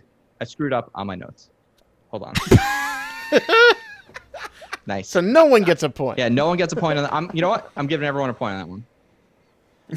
There's no difference between giving everyone. All right. Yeah. There's really no So difference between what's no the one getting a fuck up? point and There's everyone. no game above 10K? Correct. Okay. That was the thing that screwed Okay. me up. I was like, I don't think any of these were 10K. Well, in that case, okay. Correct. I got something wrong. There's nothing above 10K. Well, whatever you put above 10K will just automatically go into the above Drop down one. Yes. Yeah. 1,000, which is why I'm going to give Tom that point so that it just corrects for that error. But I'm saying I shouldn't get the point, though, either for saying 100 to 1,000. Fine, everyone Because I gets- was definitely wrong. I'm No, saying I Tom get a should get a point. point. Tom and I'm I saying- get a point. That's what I'm saying. I shouldn't get a point. Dan does not. Got it. Done. All right. Sorry about that. Does anyone have a problem with that? No, I don't think not not getting getting a We're all good. Yeah, never get- not making it the way I wanted to with the graphic definitely made this much tougher. All right, let's just go on. Grand Theft Auto here, sealed copy, Under 100. under 100. I have it else? in the top tier. Okay. And Tom?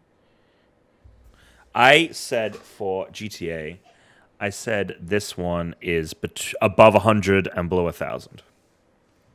Okay. And Tom, you got that right. This is GTA San Andreas, $960 this sold for. Really? Yep. It's sealed, never been open, 9.6 $100 rating. $100 per, I gotta per start point to the buying grading. games and not fucking opening them. Yeah. It's for so much real. fun to do that. Jesus. Hogan's I Alley, love video games. I never play them. 6.5. I think this is the one I said was above 10. I No, have maybe not. Between I have above 1,000. 1,000 for this guy. Yeah, I think same. Tom? I have this one for under $100. And Tom, once again, gets that correct. Hogan's Alley, only $28. They made a ton of these. I think it came with there was like a lot of pack-ins with the light gun, Yeah, so a it lot did. of people had it. And it's like, it's complete in box. It's not like it's sealed. So, Pokemon, sealed copy of Pokemon Blue, 9.6 grading. I think I said between 100 and 1,000. That's what I have. This one I had above 1K. I had it between $1,000 and $10,000. And once again, Tom, correct. Holy shit! $8.4 thousand for Pokemon Blue. I was like, Wow. everyone has fucking ripped their cartridge to shred. Like, there's no box alive anymore. And there Which were a makes me lot of them, but yeah. a sealed one that's in like near mint condition. Yeah. That is- Now, That's Okay, a rare boy well, we'll right there. see. Rampage. What everybody guess for Rampage? I think this is the one I guess was over 10K. I said over 1,000. It's just so old. Yeah, I said it's over 1,000 as well. And it had such a high rating. It's worth $3. And it is $1,200. Yes. $560. Yes. Okay, points for everybody. And then there's Super Smash Brothers. This game, I'm just going to read it. This game came in $360 sealed. It's an 8.0 rating. Big difference, I think, between that 8 and that 9 and how much money it's worth. Yeah. Big How much? difference. Sorry, how much was for Smash? $360. Oh, okay. So I got this right. Okay. Yep. Cool. So Sonic is under $100 then. Yeah, Sonic That the Hedgehog good, perfect is round. also Fuck $100. yes. Yes. And I think my it's gonna be God. very hard for Suck your own Sega dick, Genesis Tom. games Jesus to make it that Christ. high. and Alex also got both of those right, and I think Dan also got both of those right. How much was Sonic? Sonic was $38 is my guess. 89. Very off. And Dan, you also got that right. Yes. Oh wait, no, but you got Smash wrong. So I you got only Sonic right, but Smash wrong. Okay. So that means you gain 2 points this round. All right, so the current scores. 7 for Alex. 7 for Dan. 8 for Tom. Tom, way to take the lead. Congratulations. Come A like an big eagle. lead. All right, final round. I've seen these games before. There's only 5 games here.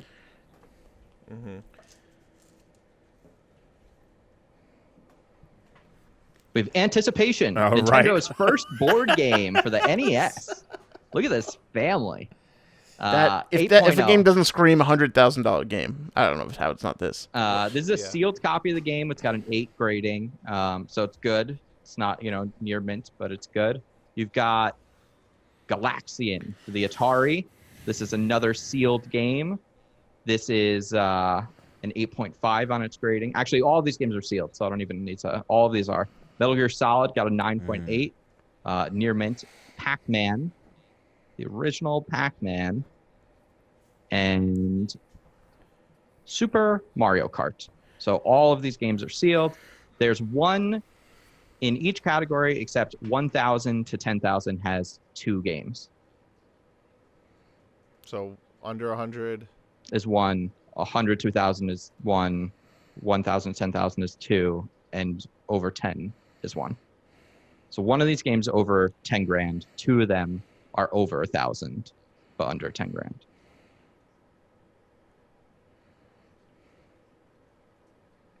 I've never heard of Anticipation, Nintendo's first board game. It's making you wait. All right. Okay, that makes sense. Yeah. Can I just see the ratings real quick? Sorry. Absolutely, yeah. Anticipation got an 8. Flaxen got an 8.5. Metal Gear Solid got a 9.8. Pac-Man got a 9.6. Super Mario Kart got a 9.2. Ooh, fuck.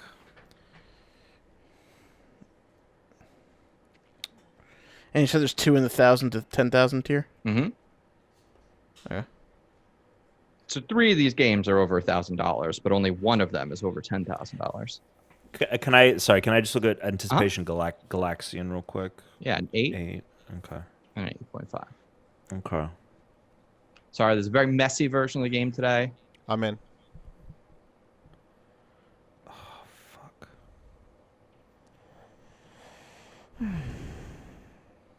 I wanted to take them, I which might is why I regret started this. labeling them, and then I was like, well, I'm not going to have time for this. But I wanted to do just like as like a slideshow, and then have them in like the boxes, and then I could reveal them, because then you could just see the images the whole time.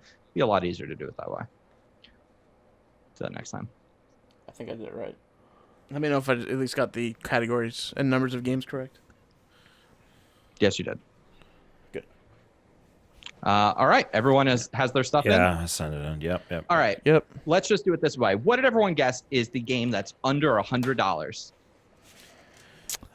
Anticipation. Alex, you went with Ooh. Anticipation, Nintendo's first board game. for That's the correct. NES. What did you? I went with Cart. Dan thinks Super Mario Kart is under Okay. $100, sealed, 9.2 condition. And Tom, Metal Gear. you guessed Metal Gear Solid, a near mint condition copy, never opened, sealed, 9.8 grading, is under $100. I did. Anticipation is $51. That is the game Oh. that was under $100. That is 1 point for Alex. That threw me. I would have paid at least $4,000 for it. So they're on the cheap end for no reason. Yeah, if I come to you, Dan. Let's guess our next title. What's over 100 but under $1,000? This I said Metal Gear. That's a good guess. I said Anticipation, so I'm wrong. And Tom? Smash. So Tom thinks Super Smash Brothers. Sorry, Super Mario Kart. Tom That's thinks what Super I meant Mario to say. Kart is under $1,000 but over $100. Alex thinks Metal Gear Solid is under $1,000 but over $100. And the actual game is Galaxian for the Atari. Shit. Sold Dick for balls. $104. No points on this round. The next one, $1,000 to $10,000. What are the two games you guys chose? I picked Mario Kart and Pac-Man. Okay. The only one that matters for me is Metal Gear because it's not Galaxian. Yeah, I pick. I had Galaxian and Anticipation in this category. Okay. And the actual games are Metal Gear and Solid Super for Mario Kart. $3.12 thousand That's crazy. and Pac-Man for No $9.6 way. thousand dollars. Really? Super Mario Kart. Super Mario is over? Kart 9.2 Wow. sold for $10,000. Pac-Man on what? $200. Pac-Man on the Atari with a higher Atari. rating at 9.6. I mean, I guess they just printed more copies. I also think more importantly, people covet. You have to think about like who's a buyer. The Mario right? stuff? Sure, People- but I was actually thinking that with Pac-Man though. I thought Pac-Man might have some Pac-Man crazies. And the But I fact think that people probably have there's probably more people that have stronger memories for Super Mario Kart. If you don't have as many buyers for Pac-Man, then there's less competition on the auction. That's crazy. How much was the amount for Mario Kart? $10,200. Holy fuck. Alex, you gained 1 point, taking you up to 9 points here, making you tonight's winner, which means Well you're done. hired What? to be our next appraiser. Wait, how did Are you sure the you Retro added this Roadshow. correctly? I feel like I got no points for the last 2 rounds before this. Yeah, but I got no points this round. Correct. I I only got nothing. one. Yep. Oh wow. Yep. Okay. The points, Alex, you got 3 points this round. Which means Oh, Chris shit. has to send you an erotic novel. Yes, I'm going to be sending you Come for Bigfoot, part 2. Volume 2. Volume 2. I'll get together with Dan. We can read them together. No pants, no problem. We're going to try this again at There some you go. point. I'm going to just make a slideshow thing for it. I need a template for it. It'll work better if you guys can see the games the whole time and you can just see. The way I wanted Yeah. it was to be like at the top. It's like 2 games here, 1 goes here, 1 goes there. So then you just see all the games. Right. But Right. a little bit harder this Yeah, way, but- unfortunately. Here we go. Dan, I'm going to ask Alex to tell everybody where we can find him at home. Nice. Tuna Targaryen on Twitter, Tuna Targaryen on PlayStation, and Tuna Space Targaryen on Xbox. Now, Dan, if you could please tell us about you. You can find me at Big Dan 815. I'm on Twitter. I'm on Twitch, PlayStation. If you want to find me at Xbox, it's the Big Dan 815. Now, Chris, I'm going to ask Tom to tell us where we can find him. Great Brit Tom on each and every platform. Go follow me on the old Twitch. Let's play some Back for Blood Yes. this weekend. Hell yeah. I still have some leftover codes too, so for anyone that wants to play on PC with us, let me know in the Discord. And I'm at The Chooms on Xbox, Twitch, PSN. Hit me up for there. We'll do some Fall Guys. We can do some Back 4 Blood. We can hang out. Go to our Discord. Also, just most importantly, go to our Patreon or go to our YouTube. You can watch these live at your home. Not live as we're recording it, but, you know, if you're listening to this now, you can be watching it now. So, as always, and forever, stay on rank. Suck it. So, Actually, yeah. You could say I would something like a to make different way. I could edit it in. no. I just want to make clarifying I just want to make sure everyone's clear Yeah. for Saturday's game for Tuna's House of Games. For the prize task, when I told you to bring in the best sound, that can be any sound. It can be whatever. It can be a sound clip. It can be whatever you want it to be. For the other thing that I've asked you to do to make the sound effects, that is different. That is, you can't use a song. You can't Right. hum a tune. But we could make a and song. You can't. You can make a If collage? you want to go make a song that isn't IP for that game, fine. But you cannot use like if I gave you Zelda, you can't use bump ba bump ba bump ba bump bump bump bump bump bump. Oh, wait, you can't? do that. No. Well, He was saying no themes. No He didn't theme want that. songs. Okay. So let Do me not so be let me making a so theme let me song. so let me get That this. He wants seems- things that that make seems like We are closer to what choosing- you had originally said. So He wants we all It's not. okay. So this is what you Everyone want. yell at the same time. Say Zelda, right? It's the chest opening sound effect. Yeah. Okay. Sure. Which is actually But I technically want like you, a little jingle. But I want you to make it. You can't using get that sound. household items. Using like crinkling household these items. cans. Wind yeah, chimes. yeah. Yes. Yep. Yeah, and you can definitely. Yeah. That's fine. That to me is fine. Don't be doing theme songs. Oh, though. I see. You said I'd rather you didn't, but you didn't say you can't when I asked that All right. question. Yeah, I definitely want you to not. But Tuna, what's the first thing now? The first thing you're bringing in that I'm going to judge you on. Remember when you brought in the ring, the One Ring? The One Ring. I have it here. Yeah. I have it here. Now I want you to bring in. So I brought you the best. I asked you to bring in the best thing that could fit in the palm of your hand. Now the I was best thing thinking that since can't. it's a podcast, I want you to bring in the best sound. Now Ooh. that can be a sound clip. That can be whatever you want it to be. Okay. I'm assuming, and don't make it more than like 5 or 10 seconds. Like I'm not. Under We're not 5. listening to Bohemian Rhapsody. Now, can it be a sound I'm making? Tonight. Yeah, you can be this for this prize task for the prize part. It can be literally any sound you I'm want. saying, does You it have can to be make the sound. pre-recorded? It can if you want it to. But it doesn't have to Oh, be. you want to make it? You want to make the sound live? On the spot.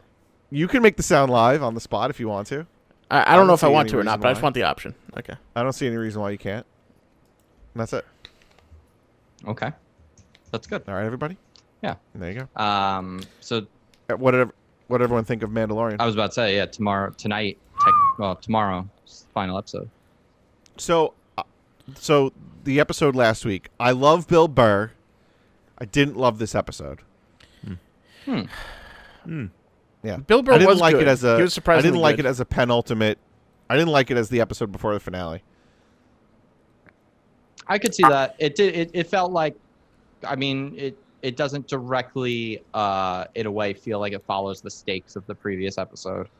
Right. Like not at all. Like I Sure. can't even believe we didn't even see Grogu.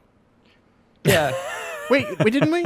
No. Not this No. week. No. First Oh, no, episode he- in the You don't series see without Grogu, it. I you was- see Gideon. I was thinking of the end of the last episode Yeah. as part of this one. Yeah. But yeah, okay. Yeah. I love Bill Burr. I think Bill Burr's fucking great. Like I I- wish he was I can- like every I other couldn't episode believe of the show. that I liked him, but yes, he did a good job. I can- He was very good in this particular role. I can totally Yeah. see feeling that way if Mando didn't take his helmet off. The fact that Oh we my got God, that you're- scene, Who cares? Yeah, it's that a was huge I say, deal. Of course, it's a big deal, but like, I'm didn't have not a gonna. choice. I'm not It's gonna not like let he- this episode like Yeah. come into like hierarchy, inch its way up because he took his fucking helmet off. For me, I didn't think that we were going to have this quick of this season 2 compared to the pacing of season 1 has moved at light speed.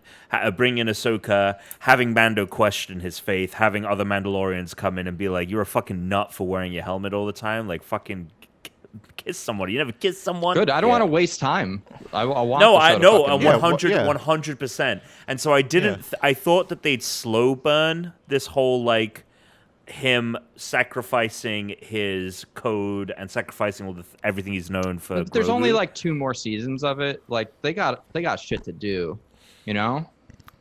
Yeah, I mean, also, it's not. He didn't exactly sacrifice his code out of like nowhere. It was like pretty much do that or just be completely fucked. Yeah. No, Yeah. no, 100%. But like the fact that he did it, I mean, we've seen situations that he's had before where he could have easily not done something and it would have made his situation much better. There have been multiple instances in the show where he has refused to break the code and it has caused him headaches.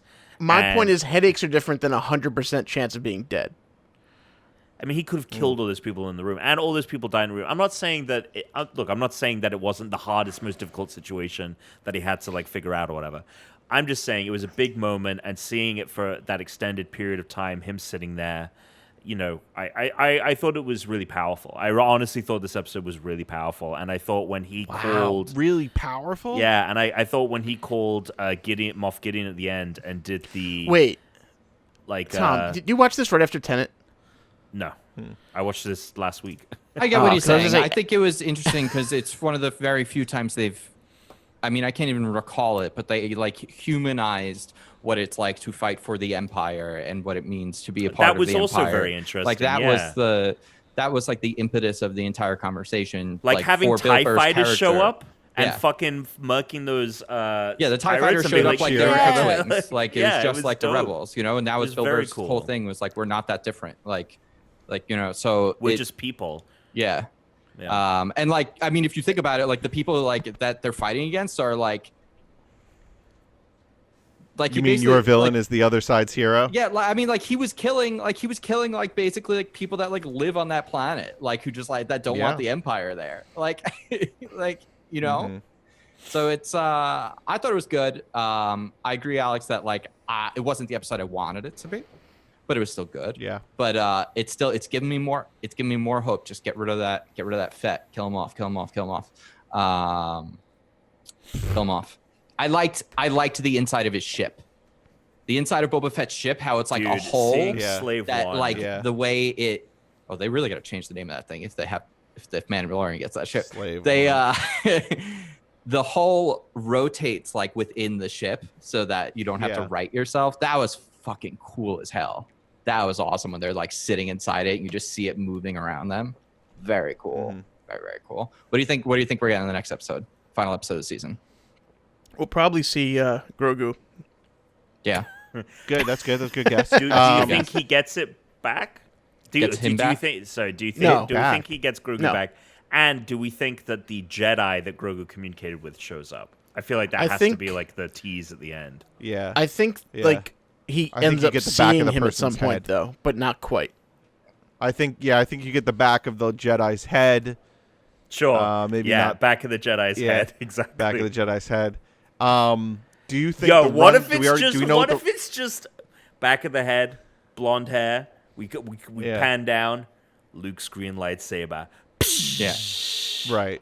Right. I think I agree Probably. that we might see something of a person that maybe reached out to Grogu. I agree with that. Do we know the runtime? Do we think the runtime is going to be over an hour, under an hour? I hope I'd say an hour I 15. hope it's an hour at least. I hope it's an hour. Yeah. Yeah. I'm gonna guess Yeah, hour I'm hoping 15. It's an hour, but Hour it's- 15. That's a hefty guess. It's I don't know. I'm hoping Bo-Katan is showing up. I'm hoping Bo-Katan and the Mandalorian showing up. I'm hoping Ahsoka shows up. I think it would be a little disappointing if we only got one episode with her, but I mean, it was such a immense amount of time they spent with her. It's fine, but I think Grogu's going to get brought back. I think we're going to get Grogu back. I think ultimately Gideon's not going to die. I think Gideon's going to escape. I think Boba Fett, and it's just wishful thinking, but he's gonna eat it. Boba Fett's gonna eat it, All right. and Mando's gonna get his ship, but then Gideon's gonna get his Beskar, Oh, okay. and we're probably gonna see a Ooh. Beskar spear versus Darksaber fight. Yes. It's good. I like So, it. That's what I'm thinking. I don't think it would be. It's very possible they could let Grogu be caught at the end of the season still, but I don't. I think they would be worried that people will be really mad. Like waiting a year to see what the fuck happens to Grogu. Yeah, but time passes by like that. Not Like- this year. Also, I think that they said that next year the season of Mandalorian is going to be arriving later. It's going to be like December, like starting now instead of ending now. Yeah. Um, That makes Yeah, sense. I think he'll get Grogu back. I think, but yeah, I don't know. I think I'll get him back. I hope maybe I Gina miss little Carino will guy. eat it. You know? Maybe Yeah, she's got to go. Bye. Cara Dune needs to eat it. Filet Yeah, cheese. she's got to go. We've got Agent May from Agents of Shield. She can be the new Gina Carino. Just get rid of Get her. Gina out of there. Yeah. Yeah, she's Hundo done. pay. Get her out. Bye. Send her to whatever kind of like Star Wars Boston, Bosteron that what's his face comes from. Who you Bill talking Burr. about? Yeah, Bill Burr. Oh, Bill Burr. Yeah, whatever planet Yeah. Bill Burr is from, which is, it's like it's the Boston of the Star Wars world. Right. He's. Right. I want to know where he's from. Boston. Bastard. Boston. It's just a planet of people that look and sound like Bill Burr. Yeah, there you go. I would like that. All right. You They mean don't like have a any- Philadelphia planet? Sure. Phalanges.